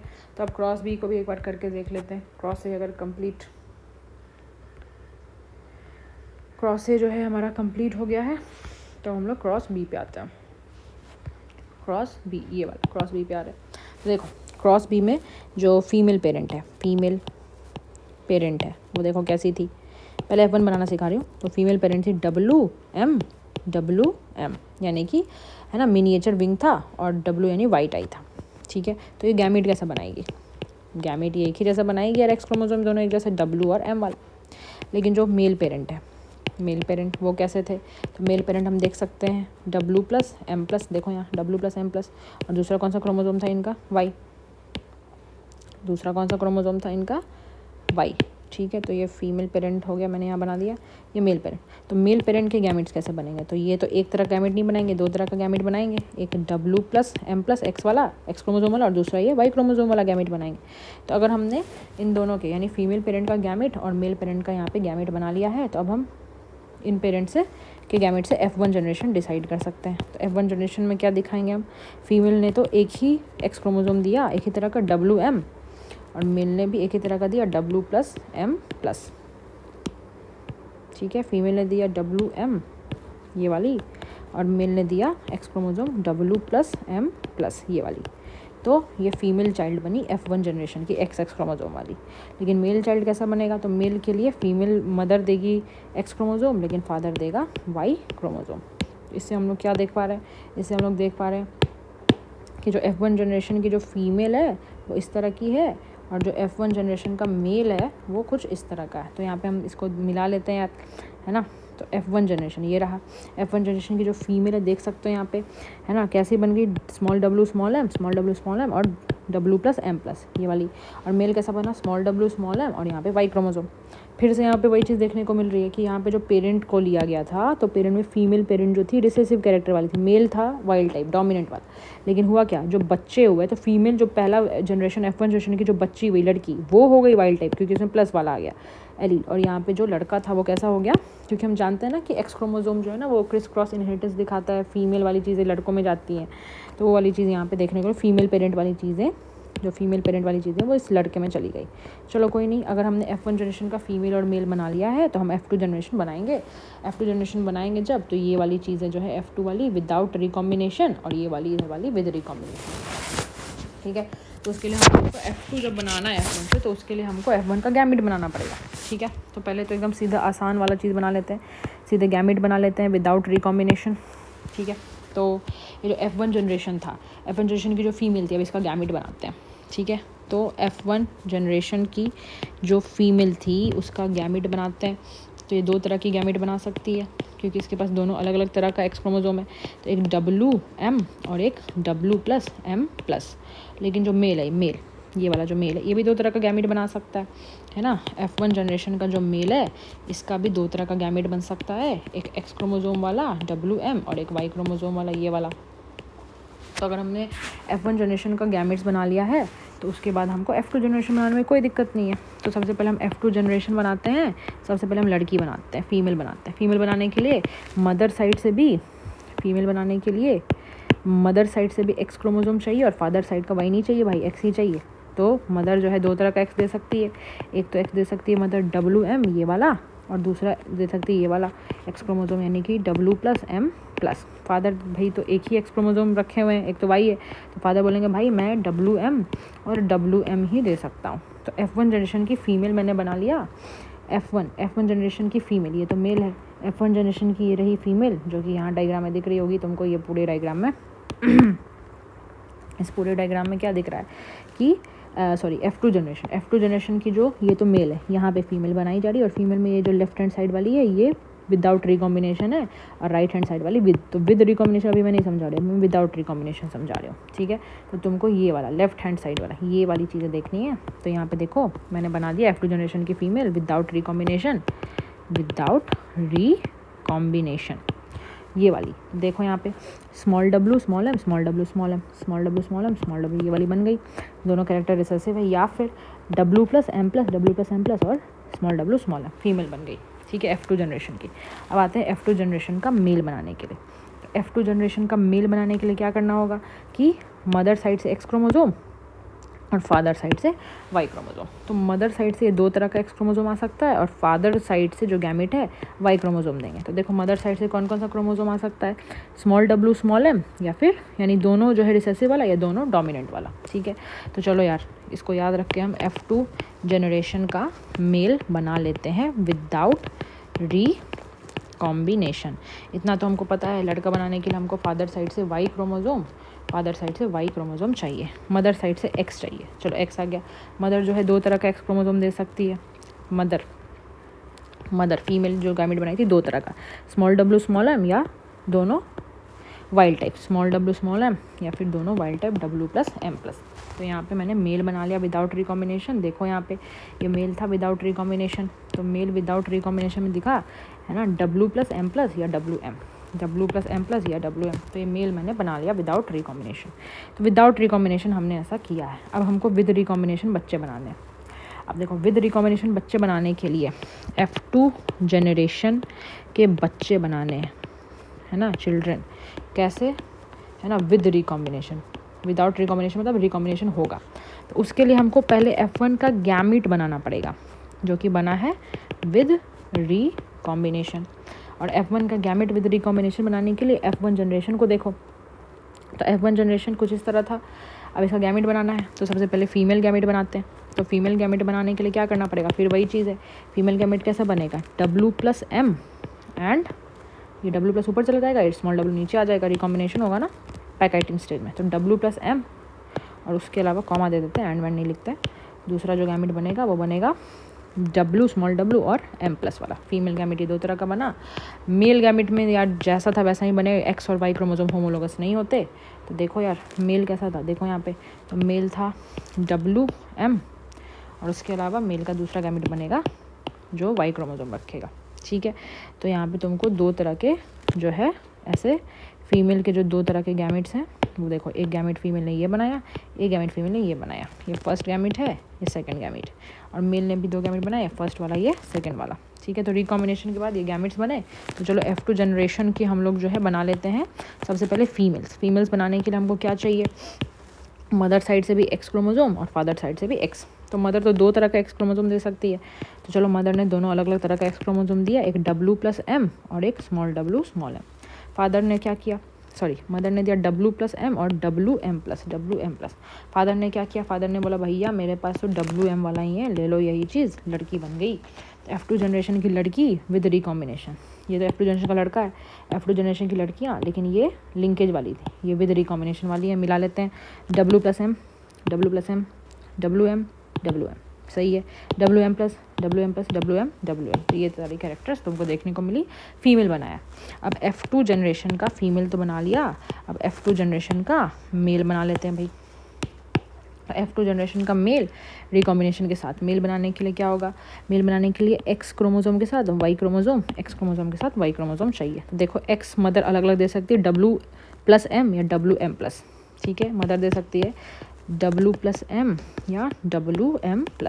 फादर तो यार वाई ही देंगे, फादर जी वाई क्रोमोसोम देंगे। तो F2 जनरेशन का मेल, फीमेल नहीं, F2 जनरेशन का मेल लेकिन रिकॉम्बिनेशन के साथ, तो ये तो बिना रिकॉम्बिनेशन के साथ कैसा बनेगा, W+M वाई क्रोमोसोम, WM+, और वाई क्रोमोसोम। तो इसी के साथ हम लोगों को ये पूरा जो क्रॉस था ये हम लोगों को समझ में आ गया। आई होप ये जो टेक्निकल सा चीज़ था जो बहुत लोगों को टफ लगता है, ये पूरा तुमको समझ में आ गया होगा। ये ड्रोसोफिला मेलनोगास्टर पे किया हुआ चीज़ था, एक्सपेरिमेंट था, डाईहाइब्रिड क्रॉस था, ठीक है। सो अब हम लोग चूँकि ये जो क्रॉस है वो समझ चुके हैं, तो अब हम लोग NCERT पे आते हैं, जो यहाँ पे लिखा हुआ है लिंकेज और रिकॉम्बिनेशन के बारे में, ठीक है। अब लिंकेज और रिकॉम्बिनेशन यहाँ पे लिखने का रीज़न क्या है, रीज़न बस ये है क्योंकि इससे पहले इन लोगों ने, NCERT वालों ने हम लोगों को जो है वो लॉ ऑफ इंडिपेंडेंट असॉर्टमेंट बताया कि हाँ हमारे जो दो अलग अलग जीन्स हैं वो एक दूसरे से इंडिपेंडेंट असॉर्ट होते हैं, लेकिन ऐसा हर मामले में सही नहीं है, एक्सेप्शंस हैं। अगर वहाँ पे जीन्स लिंकेज दिखाएंगे तो वो इंडिपेंडेंट असॉर्ट नहीं होंगे, वहाँ पे जो है ना उनके बीच में अटैचमेंट लिंकेज देखने को मिलेगा। तो उसी के एक्सेप्शन के तौर पर यहाँ पे लिंकेज और रिकॉम्बिनेशन बताया गया। यहाँ पे बताया जा रहा है कि TH Morgan carried out several dihybrid cross, जो अभी हमने देखा कि यहाँ पे दो कैरेक्टर्स लिए गए थे ना, क्रॉस ए में भी दो कैरेक्टर्स लिए गए थे और क्रॉस बी में भी। So dihybrid cross in Drosophila to study genes that were sex link, क्योंकि यहाँ पे सेक्स क्रोमोसोम पे जो है ना जीन्स उनको स्टडी किया गया कि उनमें लिंकेज है या नहीं है, ठीक है। The crosses were similar to the dihybrid cross carried out by Mendel in peas, जो अभी हमने देखा था कि मेंडल ने डाईहाइब्रिड जो क्रॉस किया था जहाँ पे सीड का शेप और सीड का जो कलर है उसके बेसिस पे लिया था, वैसे ही TH मॉर्गन ने हाइब्रिडाइज किया येलो बॉडी वाले वाइट आइड फीमेल। तो येलो बॉडी भी रिसेसिव कैरेक्टर है, ब्राउन बॉडी डोमिनेंट कैरेक्टर था, वाइट आई भी रिसेसिव कैरेक्टर है जो फीमेल को दिया गया, जबकि रेड आई डोमिनेंट कैरेक्टर था। तो इस रिसेसिव कैरेक्टर वाली फीमेल को डोमिनेंट कैरेक्टर वाले मेल के साथ उन्होंने हाइब्रिडाइज किया, और फिर उनके F1 जो भी प्रोजेनी बने उनको भी उन्होंने सेल्फिंग किया, इंटरक्रॉस किया, तो फिर F2 बना, ठीक है। तो उन्होंने ऑब्जर्व किया कि तो दोनों जीन्स थे वो इंडिपेंडेंटली सेग्रीगेट नहीं हुए, एंड F2 रेशियो जो है वो मेंडल वाले रेशियो से, यानी 9:3:3:1 वाला जो रेशियो था हमारा फिनोटिपिक रेशियो, इससे वो है ना अलग था, डेविएटेड था। तो कहीं ना कहीं लॉ ऑफ इंडिपेंडेंट असॉर्टमेंट जो है यहाँ पे ड्रोसोफिला के सेक्स क्रोमोसोम्स के बेसिस पे, उनके असॉर्टमेंट पे देखने को नहीं मिल रहा था। तो TH मॉर्गन और उनके group knew that the genes were located on the X chromosome and saw quickly that the two genes in a dihybrid cross were situated on the same chromosome. देख लिया उन्होंने सेम क्रोमोसोम पे, ठीक है, यानी X पे ही है। और the proportion of parental gene combination, यानी कि पेरेंट में जैसा जीन था वही वेर मच हायर, वही ज़्यादा दिख रहा था than the non parental gene type. तो उन्होंने क्या समझा कि हाँ भैया attributed this due to the physical association, यानी जीन्स जुड़े हुए हैं फिजिकली या लिंकेज है उनके बीच में, उन दोनों जीन्स के बीच में, और फिर इन्होंने एक टर्म दिया linkage to describe this physical association of genes on a chromosome, and the term recombination to describe the generation of non parental gene combination, कि अगर वो अपने पेरेंट से नहीं मिल रहे तो मतलब रिकम्बाइन हुए हैं, जो हम जानते हैं कि मियोसिस के पैकेटाइन स्टेज पे गैमेट्स के जो क्रोमोसोम है उनमें हम लोगों को रिकॉम्बिनेशन देखने को मिलता है। सो मॉर्गन उनके group also found out that even genes were grouped on the same chromosome, है ना, some genes were very tightly linked, तो अगर ज़्यादा लिंकेज है, ज़्यादा पास पास है तो रिकॉम्बिनेशन कम होगा। जैसे क्रॉस ए में ज़्यादा, अभी तुमने तुरंत देखा है लिंकेज परसेंटेज ज़्यादा था, रिकॉम्बिनेशन कम था। लेकिन सेम क्रोमोसोम पे भी जो भी दो जीन्स हैं वो लूजली अरेंज भी हो सकते हैं, तो रिकॉम्बिनेशन ज़्यादा दिखाएंगे, जैसे क्रॉस बी में। For example he found out that the genes white and yellow were very tightly link, क्योंकि हम जानते हैं कि आई कलर और बॉडी कलर वाले जीन बगल बगल में थे जो क्रॉस ए में थे, तो उसमें रिकॉम्बिनेशन का परसेंटेज काफ़ी कम था, जबकि आई कलर और जो विंग साइज है उनके जीन्स काफ़ी दूर दूर है, तो उसमें रिकॉम्बिनेशन का परसेंटेज काफ़ी ज़्यादा है। उनके स्टूडेंट जो अल्फ्रेड स्ट्रूवेंट थे, उन्होंने जो है percentage of recombination between gene pairs on the same chromosome को मेजर किया as a distance between genes and map their position, मतलब जिसमें तुमको ज़्यादा रिकॉम्बिनेशन का परसेंटेज दिखेगा, दो जीन्स अगर ज़्यादा रिकम्बाइन करके दिखा रहे हैं, लिंकेज उनमें कम है, यानी कि उनके बीच में डिस्टेंस भी काफ़ी ज़्यादा है, तो जितना ज़्यादा वो रिकॉम्बिनेशन करेंगे उतना ही ज़्यादा उनके बीच में डिस्टेंस होगा। तो उन्होंने जीन मैपिंग की, है ना, जो कि सेंटी मॉर्गन में उन्होंने बताया। यही लाइन लिखा हुआ है कि his student use the percentage of recombination between gene pairs on the same chromosome as a measurement, as a direct measurement of the distance between those genes and map their position on the chromosome. ठीक है, today genetic maps are extensively used, जो उनके student ने जो mapping start की उनको हम लोग यूज़ करते हैं, है ना, the starting point in the sequencing of whole genome and was done in the case of human genome sequencing, जो हम लोग अभी यहाँ इस चैप्टर के बाद वाले चैप्टर में, यानी कि मॉलिक्यूलर बेसिस ऑफ इनहेरिटेंस में पढ़ेंगे। ठीक है, तो यहाँ तक चैप्टर जो है थोड़ा समझने वाला, आगे जो चीज़ें वो सीधी सीधी है। देखो, पॉलीजेनिक इनहेरिटेंस और प्लियोट्रॉपी, इन दोनों को हम कंपेयर करके पढ़ते हैं। जब बहुत सारे जीन मिलके एक ही कैरेक्टर को डिसाइड कर रहे हों तो इसको हम पॉलीजेनिक इनहेरिटेंस बोलते हैं। नाम ही पॉलीजेनिक, बहुत सारे जीन्स इन्वॉल्व है। जैसे कि ह्यूमन का हाइट, है ना, हम लोग को खाली टॉल या शॉर्ट आदमी नहीं दिखता, बहुत पॉसिबल रेंज ऑफ हाइट वाले लोग दिखते हैं। ठीक है, ह्यूमन हाइट नहीं, ह्यूमन का स्किन कलर, तो वहाँ पे भी लिखा हुआ है कि, है ना, एज्यूम करो कि 3 जीन है जो ह्यूमन के स्किन कलर को डिसाइड करना है, तो अगर पूरे जो है डोमिनेंट में होंगे तो डार्केस्ट स्किन कलर होगा, अगर वो सारे रिसेसिव होंगे तो लाइटेस्ट होगा। तो अगर तुमसे कोई पूछे यार पॉलीजेनिक इनहेरिटेंस कौन कौन से कैरेक्टर्स है जो कि बहुत सारे जीन से डिसाइड हो रहा है, तो तुम ह्यूमन का हाइट कह देना और ह्यूमन का स्किन कलर कह देना। तो यहाँ पे क्या बताया मैंने कि पॉलीजेनिक इनहेरिटेंस में बहुत सारे जीन्स मिलकर एक कैरेक्टर को डिसाइड कर रहे हैं। चलिए, हमारा जो अगला टॉपिक है वो हमारा प्लियोट्रॉपी। प्लियोट्रॉपी जो एग्जैक्टली पॉलीजेनिक इनहेरिटेंस का उल्टा है। पॉलीजेनिक इनहेरिटेंस में बहुत सारे जीन्स मिलके एक कैरेक्टर को डिसाइड कर रहे थे, है ना, जैसे हाइट हो गया या स्किन कलर हो गया, जबकि यहाँ पे जो है ना, एक सिंगल जीन ही बहुत सारे कैरेक्टर्स को डिसाइड करेगा। तो मैं सबसे पहले यहाँ जो एग्जांपल नहीं वो बता देती हूँ। जैसे पी प्लांट में हमने पढ़ा, तो पी प्लांट में 2 कैरेक्टर है ना, एक तो कि स्टार्च का सिंथेसिस, बहुत सारा स्टार्च बनेगा तब जाके जो सीड का शेप है वो राउंड रहेगा, और कम स्टार्च बनेगा तो सीड का शेप जो है वो क्या करेगा, वो कॉन्स्ट्रिक्टेड रहेगा। तो एक सिंगल जीन जो है वो डिसाइड कर रहा है कि स्टार्च का सिंथेसिस ज़्यादा होगा या कम होगा, और उसी से सीड का शेप जो है फूला रहेगा या फिर, है ना, पचकावा रहेगा। तो वो तो प्लांट में हो गया। अब प्लियोट्रॉपी में यहाँ क्या देख रहे हैं वो लिखा है, we have so far seen the effect of 1 gene on a single phenotype, के एक जीन एक फिनोटाइप। लेकिन बहुत सारे एग्जाम्पल है जहाँ पे एक सिंगल जीन बहुत सारे फिनोटाइप को कंट्रोल करेगा, ऐसे जीन को हम प्लियोट्रॉपिक जीन कहेंगे। और इसका कारण क्या है, इसका मैकेनिज्म ये है कि प्लियोट्रॉपी इन मोस्ट केसेस का कारण क्या है, इज द इफेक्ट ऑफ वो सिंगल जीन जो है ना मेटाबॉलिक पाथवे को कंट्रोल कर रहा है, और पाथवे में कोई भी चेंज आएगा तो बहुत सारा अलग अलग जो है सिम्टम्स देखने को मिलेगा।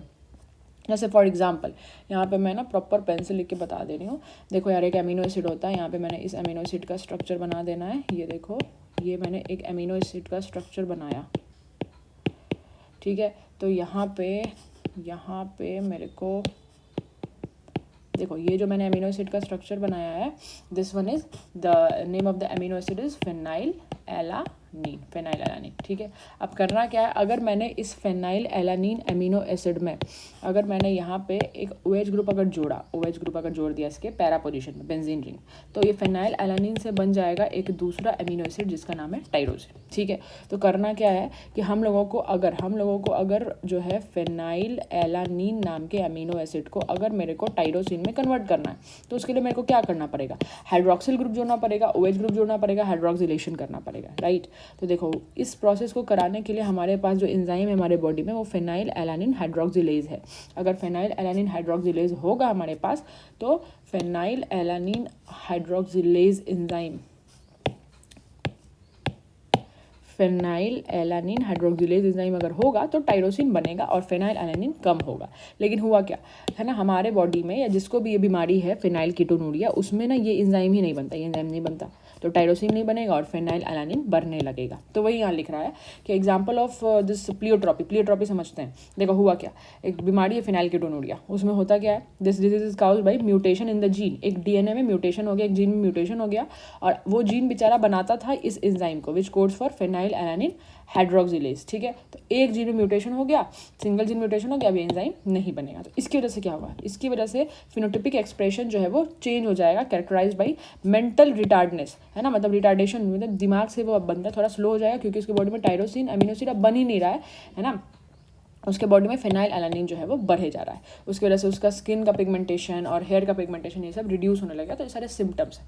तो तुम देख पा रहे हो एक जीन में म्यूटेशन हुआ तो मेंटली भी उसका खराबी हो रहा है, बाल का कलर खराब हो रहा है, स्किन का कलर खराब हो रहा है, तो कहीं ना कहीं प्लियोट्रॉपी यानी एक जीन की खराबी से बहुत सारे फिनोटिपिक कैरेक्टर्स चेंज हो रहे हैं। तो यहाँ पे ये बता रहा है सेक्स डिटर्मिनेशन में क्या है, तो वहाँ पे तुम यहाँ पे देख सकते हो कि हैंकिंग नाम के एक साइंटिस्ट थे, उन्होंने जो है ना सेक्स डिटर्मिनेशन को चालू किया, तो उन्होंने ही जो है एक्स क्रोमोजोम को ऐसे चेक किया था और उसको एक्स बॉडी कहा था। यहाँ पे साफ साफ लिखा हुआ है, देखो जैसे हम लोग अभी जानते हैं ना कि फीमेल जो है, तो फीमेल में 2 सेक्स क्रोमोजोम है, 2 एक्स, और मेल में 2 सेक्स क्रोमोजोम है, एक्स वाई। ठीक है, तो जब ये मेल जो है अपना स्पर्म बनाएगा तो कुछ स्पर्म्स में एक्स क्रोमोजोम आएंगे और कुछ स्पर्म्स में वाई क्रोमोजोम्स आएंगे, इस तरह का चीज़ देखने को मिलेगा हम लोगों को।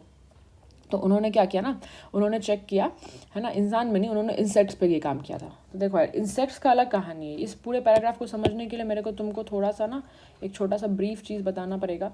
देखो यार इंसान में जैसे सेक्स डिटर्मिनेशन है, तो इंसान में यानी ह्यूमन में, और अभी हमने ड्रोसोफिला भी पढ़ा, तो ह्यूमन और ड्रोसोफिला इन दोनों के केस में तुमको जो है ना देखने को मिलेगा कि जो मेल है वो है ना अलग अलग जो है सेक्स क्रोमोजोम रखता है, जबकि जो फीमेल है वो होमोगैमस होती है, मतलब सेक्स क्रोमोजोम के लिए हेट्रोगैमिटी नहीं शो करती, हेट्रोगैमिटी मेल शो करता है, तो फीमेल एक्स एक्स शो करती है।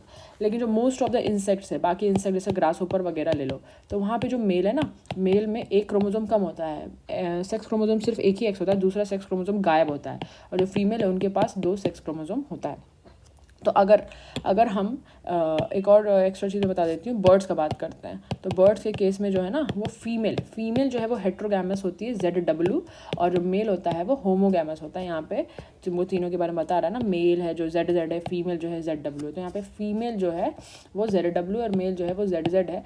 तो यहाँ पे फीमेल जो हेट्रोगैमिटी शो करती है, बात याद रखनी है कि बर्ड्स में फीमेल हेट्रोगैमस है, जबकि बाकी में मेल जो है वो हेट्रोगैमस होता है, फीमेल नहीं होती हेट्रोगैमस। ये वाली बातें तुमको याद रखनी है, ठीक है। अगर तुमको ये समझ में आया तो देखो इन्होंने चालू किया था अपना चीज़ बताना इंसेक्ट से।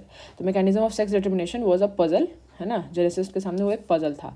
तो अब जेनेसिस ने उसको कैसे ठीक किया, है ना, तो जितना भी साइटोलॉजिकल ऑब्जर्वेशन था वो सारा कैरिड आउट इन इंसेक्ट। तो उसके बाद जो है ना सेक्स डिटर्मिनेशन चालू हुआ। हैंकिंग 1891 में उन्होंने देखा कि जो इंसेक्ट्स थे उनके 50% स्पर्म जो है, इंसेक्ट यानी ये वाले, इनके 50% स्पर्म जो है उसमें क्या होगा, एक एक्स क्रोमोसोम होगा, 50% में कोई सेक्स क्रोमोसोम नहीं, क्योंकि ओ यहाँ पे कुछ नहीं है ना। तो ये लिखा हुआ है 50% रिसीव दिस स्ट्रक्चर यानी x body and 50% did not receive anything.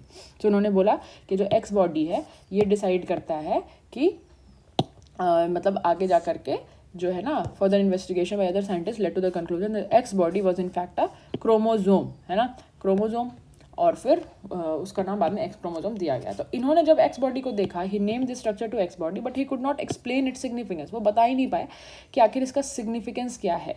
बाद में साइंटिस्टों ने बताया कि भैया ये क्रोमोजोम है, और जो लार्ज नंबर ऑफ इंसेक्ट है उसमें सेक्स डिटर्मिनेशन X0 टाइप का है। ड्रोसोफिला भी इंसेक्ट है लेकिन इसमें XY XX है, मतलब एकदम इंसान जैसा ही है, लेकिन बाकी जो इंसेक्ट है उसमें X0 वाला चीज़ यहाँ पे देखने को मिलेगा, ठीक है।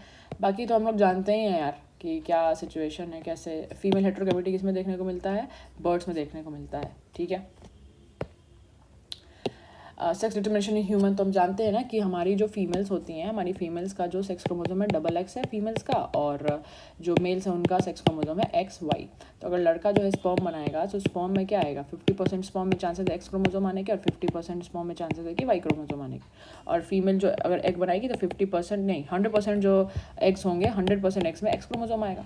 तो अब लड़का होगा कि लड़की होगी, ये सेक्स डिटर्मिनेशन कैसे डिसाइड होगा, तो लड़का होगा या लड़की होगी ये डिसाइड करते हैं हम लोग इस स्पर्म के थ्रू। अगर X वाला स्पर्म ने X वाले एग को फर्टिलाइज किया तो XX लड़की बनेगी, और Y वाले स्पर्म ने अगर X वाले एग को फर्टिलाइज कर दिया तो क्या बनेगा, XY, है ना। तो लड़का बनेगा अगर Y वाला स्पर्म आएगा फर्टिलाइज करने के लिए, और लड़की बनेगी और X वाला स्पर्म आएगा फर्टिलाइज करने के लिए। तो sex determination in the case of the इंसान is done by sperm and not by the egg. So society जो ब्लेम करती है ना फीमेल चिल्ड्रन को जन्म देने के लिए, तो सबसे पहले मेरा मानना है कि तुम फीमेल के जन्म में ब्लेम करने वाले होते कौन हो, ठीक है। और दूसरी बात कि ऐसा नहीं करना चाहिए, ठीक है। यहाँ पे क्लास है तो इसको हम लोग क्लास की तरह लेते हैं। आते हैं हनी बी पे। तो हनी बी पे हम लोग देख पाएंगे कि यहाँ पे जो मेल है ना वो हैप्लॉइड होता है। देखो मेल में जो क्रोमोसोम है आधा है हैप्लॉइड है, और फीमेल में उसका एग्जैक्टली डबल है। तो याद रखना है फीमेल हैज़ 32 क्रोमोसोम, मेल है 16 क्रोमोसोम। तो अगर मान लो कि फीमेल को अगर अपना एग बनाना है तो ऑब्वियसली बात है, अगर ये 2n है तो ये मियोसिस करके ही एग बनाएगी, 16 क्रोमोसोम वाला ये इसने एग बनाया। और अगर गलती से भी इसको स्पर्म ने आके फ्यूज़ कर दिया तो क्या होगा कि 16 फ्यूज़ कर जाएगा, तो 32 जो क्रोमोसोम वाला जो है बच्चा बनेगा वो दोबारा डिप्लॉयड बन जाएगी। 32 वाली कौन होती है, फीमेल। तो अगर फ्यूजन हुआ है ना तो फीमेल बनेगी। लेकिन यहाँ एनसीईआरटी में क्या दिखा रहा है, एनसीईआरटी में दिखा रहा है कि देख भाई फ्यूजन नहीं हुआ है, फीमेल ने क्या किया मियोसिस, और मियोसिस से क्या हुआ कि जो भी गैमेट्स बना सब में 16 क्रोमोसोम है, ठीक है। अब क्या होगा अगर इसका पार्थेनोजेनेसिस होगा, यानी फ्यूजन नहीं होगा, सीधे 16 क्रोमोसोम से एक बच्चा बन जाएगा, तो वो बच्चा हैप्लॉइड बच्चा होगा, क्योंकि हैप्लॉइड एग से डायरेक्टली बना है बिना फर्टिलाइजेशन के, तो मेल होगा, क्योंकि मेल कैसा होता है, हैप्लॉइड होता है। अब मान लो कि हैप्लॉइड मेल को अगर स्पर्म बनाना है, स्पर्म बनाने के लिए बेचारे को क्या करना पड़ेगा, क्योंकि खुद हैप्लॉइड है एन है, तो फिर से और जो है मियोसिस नहीं करेगा ना स्पर्म बनाने के लिए, तो माइटोसिस से ही अपना स्पर्म बना देगा। और अगर स्पर्म को एग ने आके फ्यूज़ कर दिया है ना, मतलब एग को स्पर्म ने जाके फ्यूज़ कर दिया, तो 16 32 क्रोमोसोम वाली जो बनेगी वो फीमेल बनेगी। कंक्लूजन ये है कि जो हनी बी है, हनी बी में मेल जो है वो हैप्लॉइड है, फीमेल जो है वो डिप्लॉयड है। और अगर फर्टिलाइजेशन होता है, सेक्सुअल रिप्रोडक्शन होता है, तो 32 क्रोमोसोम वाली फीमेल बनेगी। अगर फर्टिलाइजेशन नहीं होता है, बिना फर्टिलाइजेशन के बच्चा बनता है, पार्थेनोजेनेसिस होता है, तो फिर मेल बनेगा हैप्लॉइड। म्यूटेशन क्या है, तो म्यूटेशन को तो अगले चैप्टर में भी डिटेल से पढ़ना है। म्यूटेशन क्या है, लॉस हो जाए कोई भी जीन, या फिर कोई जीन जो है वो गेन हो जाए, है ना, एनी सेगमेंट ऑफ डीएनए, तो क्रोमोसोम में अल्टरेशन आ सकता है, ठीक है। तो इस तरह के म्यूटेशन को हम लोग जो है, इस तरह के चेंज को जो है हम लोग म्यूटेशन कहेंगे। और ये सारा जो भी क्रोमोसोमल खराबी है वो हम लोगों को कैंसर सेल में देखने को मिलता है। म्यूटेशन की वजह से भी कैंसर देखने को मिलता है। म्यूटेशन इज अ फेनोमेनन जिसकी वजह से डीएनए में चेंज आता है, यानी कि वेरिएशन आता है, ठीक है। म्यूटेशन जो है वो क्या है यार, तो यहाँ पे हम लोग देखते हैं म्यूटेशन है ना, arise due to change in single base pair of DNA. तो यार वो अगर एक ही जगह पे अगर चेंज हुआ है, एक पर्टिकुलर बेस पेयर पे चेंज हुआ है, तो उसको पॉइंट म्यूटेशन कहेंगे, ठीक है।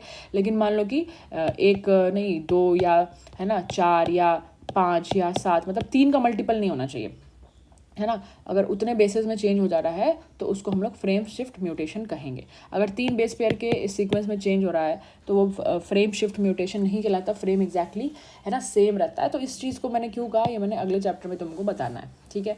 वैसे जो एक जगह पे पॉइंट म्यूटेशन हो रहा है उसका एग्जांपल यहाँ पे सिकल सेल एनीमिया है, जो कि हम लोग जानते हैं कि सिकल सेल एनीमिया में बीटा ग्लोबिन जो प्रोटीन चेन है वहाँ पे 6th पोजीशन पे ग्लूटामिक एसिड की जगह अमीनो एसिड चेंज हो जाता है, एसिडिक अमीनो एसिड की जगह न्यूट्रल अमीनो एसिड वैलिन आ जाता है। यहाँ पे सिकल सेल एनीमिया के बारे में डिटेल से दिया भी हुआ है कि सिकल सेल एनीमिया में बीटा ग्लोबिन प्रोटीन चेन जो है हीमोग्लोबिन का, उसमें 6th पोजीशन पे अमीनो एसिड ग्लूटामिक एसिड की जगह 6th पोजीशन पे वैलिन आ जाता है, जिसकी वजह से हीमोग्लोबिन में चेंज आया तो आरबीसी जो हीमोग्लोबिन को रख रहे हैं वो बाइकनकेव की जगह ऐसे सिकल शेप दिखने लगते हैं।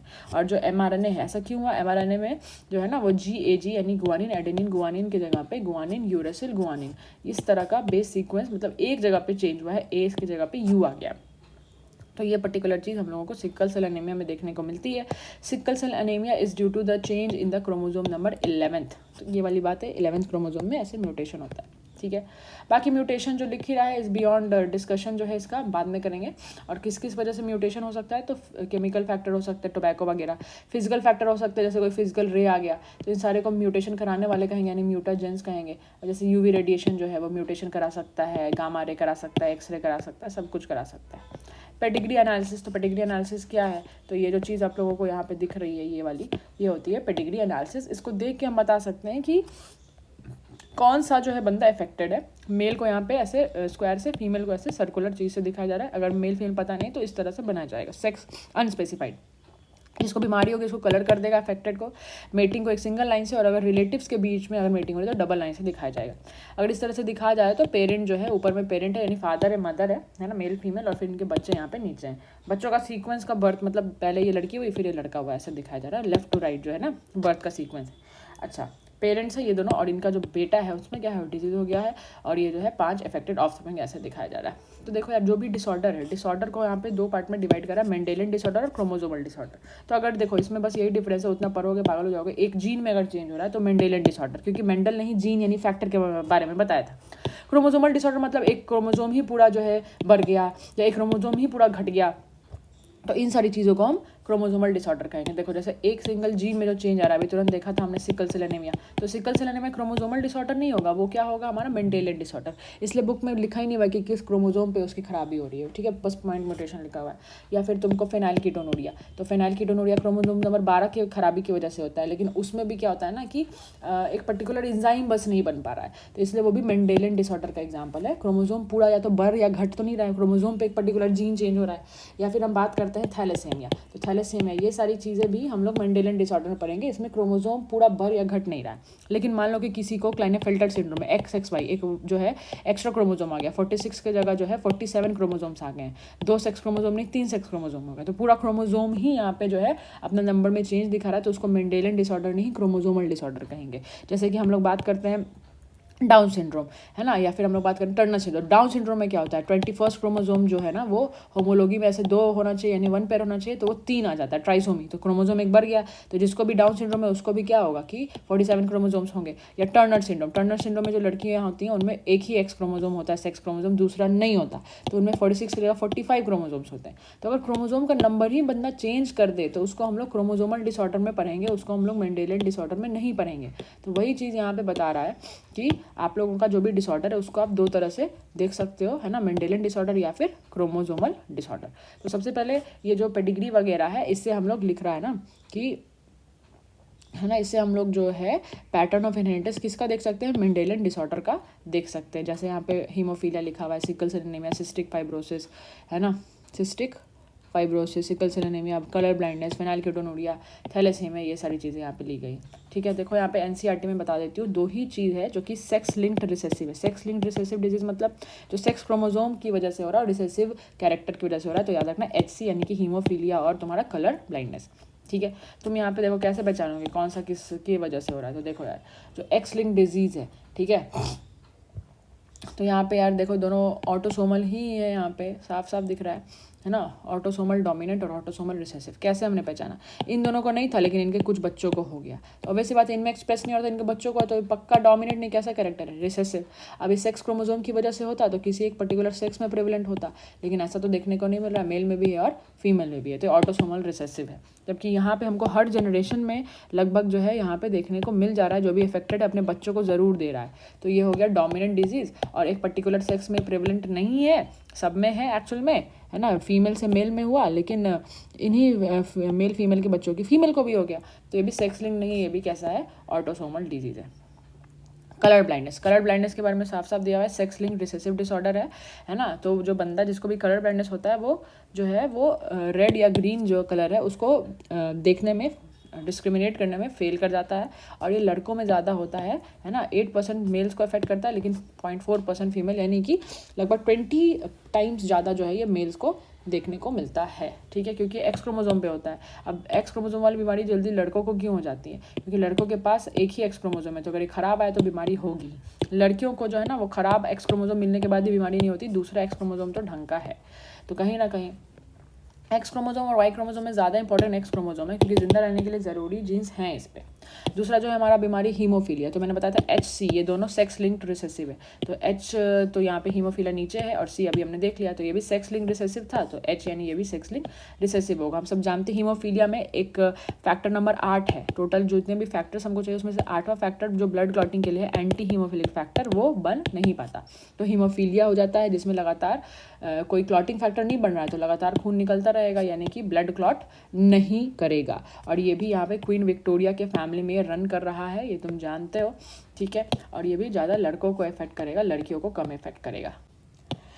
अगला जो हम आते हैं वो किस पे आएंगे हम लोग, सिकल सेल एनीमिया पे। तो सिकल सेल एनीमिया क्या है, ऑटोसोमल एक रिसेसिव डिसऑर्डर है, ठीक है। देखो तुम्हारे एनसीईआरटी में खाली जो है सेक्स लिंक रिसेसिव यानी हीमोफीलिया और तुम्हारा कलर ब्लाइंडनेस, ये दोनों सेक्स लिंक रिसेसिव थे, और तुम्हारा बाकी जितने बीमारियां हैं सारे ऑटोसोमल रिसेसिव डिसऑर्डर है ना, ऑटोसोमल रिसेसिव डिसऑर्डर है। ऑटोसोमल डोमिनेट में खाली एक ही एग्जांपल दिया हुआ है, तुम यहाँ देख सकते हो, मस्कुलर डिस्ट्रोफी, बस। बाकी जितना भी एग्जांपल है सब ऑटोसोमल रिसेसिव है। जैसे मैं ऊपर आती हूँ, ठीक है, तो हीमोफीलिया सेक्स लिंक रिसेसिव हो गया, ये ऑटोसोमल रिसेसिव हो गया, सिकल सेल एनीमिया भी तुम्हारा हो गया ऑटोसोमल रिसेसिव, कलर ब्लाइंडनेस तो अभी पता है HC वाला जो है वो सेक्स लिंक रिसेसिव है, फेनिलकेटोलूनिया जो है वो ऑटोसोमल रिसेसिव है, थैलेसीमिया भी ऑटोसोमल रिसेसिव है, ठीक है। तो आते हैं हम लोग सिकल सेल एनीमिया पे। सिकल सेल एनीमिया क्या है, it is autosomal linked recessive trait, जिसमें क्या होता है कि बच्चा तभी इफेक्ट होगा जब वो HBS यानी कि मदर साइड से और फादर साइड से, दोनों साइड से उसको डिफेक्टिव जीन मिले, तो सारा आरबीसी सिकल शेप का होगा, उसको सर्वाइव नहीं कर पाएगा। आरबीसी इतना पतला पतला है, इसमें जगह नहीं है, तो ऑक्सीजन कैरिंग कैपेसिटी कम होगी, है कि नहीं। लेकिन वही अगर है ना वो एक हेटेरोजाइगस कंडीशन में, HBS वाले कंडीशन में है, तो क्या होगा, वो सही से चलेगा उसका, कि उसको कोई भी प्रॉब्लम नहीं होगी, अनअफेक्टेड वो अपीयर करेगा, appear unaffected but they are carrier of this disease, तो अपने बच्चों को वो दे सकता है। और एक चीज़ हम जानते हैं कि अगर वो HBS टाइप का है तो उसके कुछ आरबीसी सिकल शेप होंगे, लेकिन उसको मलेरिया से रेजिस्टेंस मिलेगा। मलेरियल पैरासाइट प्लाज्मोडियम को थ्राइव करने के लिए आरबीसी के अंदर जाना पड़ता है ना, हीमोजोइन वगैरह बनाता है, तो वो बनता है अनअफेक्टेड रहता है। बाकी सिकल सेल एनीमिया एक ऑटोसोमल रिसेसिव डिसऑर्डर है, जिसमें मैंने बताया था एक पॉइंट म्यूटेशन की वजह से होता है। याद रखना 11वें क्रोमोजोम पे एक खराबी है, क्रोमोजोम का नाम बुक में नहीं दिया भाई, क्योंकि एक्चुअली में मेंडेलियन डिसऑर्डर एक पर्टिकुलर पॉइंट म्यूटेशन की वजह से हो रहा है, जहाँ पे mRNA GAG से चेंज होकर GUG हो जा रहा है, और बीटा ग्लोबिन चेन जो है, बीटा ग्लोबिन चेन, उसमें क्या हो जा रहा है कि जो 6th पोजीशन में ग्लूटामिक एसिड होना चाहिए, वहाँ पे 6th पोजीशन पे क्या चेंज हो जा रहा है, वैलिन आ जा रहा है। तो ये हेल्दी आरबीसी का सीक्वेंस दिया हुआ है, और यहाँ पे एक अफेक्टेड जो इंडिविजुअल है वहाँ पे इसका तुमको दिखाया जा रहा है, 6th पोजीशन पे तुम्हारा वैलिन आ जा रहा है on the beta globin protein chain of the haemoglobin molecule. तो इसकी वजह से आरबीसी बाइकनकेव से सिकल शेप के हो जा रहे हैं। फेनिलकेटोनुरिया मैंने अभी तुरंत बताया, ये 12वें क्रोमोसोम की खराबी की वजह से होता है, जिसमें हम एंजाइम नहीं बना पाते फेनाइल एलानिन हाइड्रोक्सिलेज, जिसकी वजह से वो एंजाइम नहीं, लैक्स एन एंजाइम जो कन्वर्ट करेगा फेनाइल एलानिन को टायरोसिन में, उसकी वजह से टायरोसिन नहीं बन रहा और फेनाइल एलानिन बढ़ रहा है, ठीक है। और वो भी बाकी फालतू चीज़ों में फेनाइल पायरुविक एसिड वगैरह में कन्वर्ट हो रहा है। ये सारी चीज़ें ब्रेन में एक्यूमुलेट होंगी तो मेंटल रिटार्डेंस होगा, है ना। स्किन का कलर जो है वो, बाल का कलर जो है वो कम होने लगेगा, पिगमेंटेशन कम होगा, और जो कि यूरिन में भी बाहर है, खून में बढ़ रहा है, तो क्या होगा, यूरिन में ये बाहर आएगा। थैलेसीमिया, तो थैलेसीमिया यार अल्फा थैलेसीमिया, बीटा थैलेसीमिया दोनों हो सकता है ना। ये भी ऑटोसोमल रिसेसिव डिसऑर्डर है, जिसमें होता क्या है ना, पहले बता दो, अल्फा थैलेसीमिया 16वें क्रोमोसोम की वजह से, खराबी की वजह से, और बीटा थैलेसीमिया 11वें क्रोमोसोम की खराबी की वजह से होता है। ज़्यादा प्रेवलेंट हम लोगों को जो दिखता है वो बीटा थैलेसीमिया दिखता है, क्योंकि बीटा थैलेसीमिया एक ही जीन से कंट्रोल होता है, अल्फा थैलेसीमिया को टोटल 4 जीन चाहिए। चलो देखो यहाँ पे क्या लिखा है, this is autosomal linked recessive disorder transmitted from parent to offspring. अब दोनों पेरेंट जो है ना वो क्या होने चाहिए, कैरियर होने चाहिए, ठीक है, और उसकी वजह से उनके बच्चों में जाएगा। This defect could be due to either mutation और deletion which ultimately results in reduce rate of synthesis of one of the globin chain, या तो अल्फा चेन नहीं बनेगा या फिर बीटा चेन नहीं बनेगा। This causes the formation of abnormal haemoglobin molecule resulting into anaemia which is characteristic of this disease. नाम में ही एमिया है, थैलेसीमिया, ठीक है। Thalassaemia can be classified into which chain of haemoglobin is affected. अगर alpha thalassaemia तो alpha globin chain is affected, beta में beta globin chain is affected. Alpha thalassaemia is controlled by 2 closely linked gene HBA and HB2, यहाँ पे है ना 2 gene है, और actual में किस क्रोमोसोम पे है, ये 16 क्रोमोसोम पे है। तो 16वां क्रोमोसोम जो है उस पे उसका एक होमोलोगस क्रोमोसोम भी होगा, तो टोटल 4 जीन होंगे, इसका 2 कॉपी, इसका 2 कॉपी, ठीक है। HbA1 HbA2 and it is observe due to mutation और डिलीशन ऑफ 1 और ऑफ द 4 जीन, ठीक है। तो कोई भी एक पर्टिकुलर जीन या उससे ज़्यादा जीन अगर डिलीट होगा, जब more the genes effected the less the alpha globin का मॉलिक्यूल्स इज प्रोड्यूस, ठीक है। इसलिए इसका चांसेस काफ़ी कम है। चारों जीन खराब होगा तब जाके अल्टीमेटली इफेक्ट दिखाएगा। जो beta thalassaemia is control by a single gene HBB on chromosome number 11 of each parent and occurs due to mutation of one और बोथ द जीन्स, ठीक है। Thalassaemia differs from sickle cell anaemia, क्योंकि thalassaemia जो है वो एक quantitative problem है ना, ऑफ सिंथेसिस, कम ही हीमोग्लोबिन बन रहा है, जबकि बाद वाला सिकल सेल एनीमिया एक क्वालिटेटिव प्रॉब्लम है, क्योंकि ये एक इनकरेक्टली फंक्शन करने वाला ग्लोबिन चेन बना रहा है, बीटा ग्लोबिन चेन। ये वाला नीट में एक बार आ चुका है कि थैलेसीमिया और सिकल सेल एनीमिया में क्या डिफरेंस है, तो तुम्हें इसको याद रखना। अब क्रोमोसोमल डिसऑर्डर मैंने बताया था ना कि या तो कि पूरा का पूरा क्रोमोसोम का पूरा सेट बढ़ जाए, पॉलीप्लॉइडी हो जाए, या एक क्रोमोसोम घट जाए या बढ़ जाए, तो उसको एन्यूप्लॉइडी कहते हैं, ठीक है। और पॉलीप्लॉइडी मतलब पूरा सेट ऑफ क्रोमोसोम जो है वो चेंज हो जाए, ठीक है। हम लोग जानते हैं ह्यूमन में 46 क्रोमोसोम है, जिसमें 44 जो है ऑटोसोम है, यानी 22 पेयर जो है ऑटोसोम है, और जो बाकी 2 बच गए वो 6 क्रोमोसोम है, ठीक है।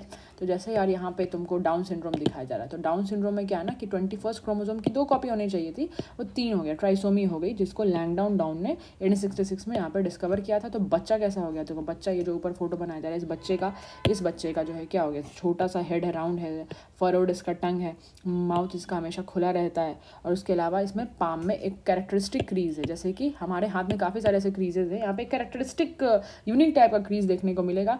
मेंटली रिटार्डेड होगा, फिजिकली साइकोमोटर, तो इसका फेस जो है फ्लैट होगा, इसको हार्ट प्रॉब्लम होगा, जन्मजात कॉन्जेनाइटल होगा, इसका टंग जो होगा बहुत बड़ा और रिंकल्ड होगा, फरोड होगा, है ना, हेड इसका पूरा फ्लैट होगा, हाथ पे जो है ना काफ़ी लूप्स होंगे, पाम क्रीज होगा, ये सारी चीज़ें देखने को मिलेगी डाउन सिंड्रोम में।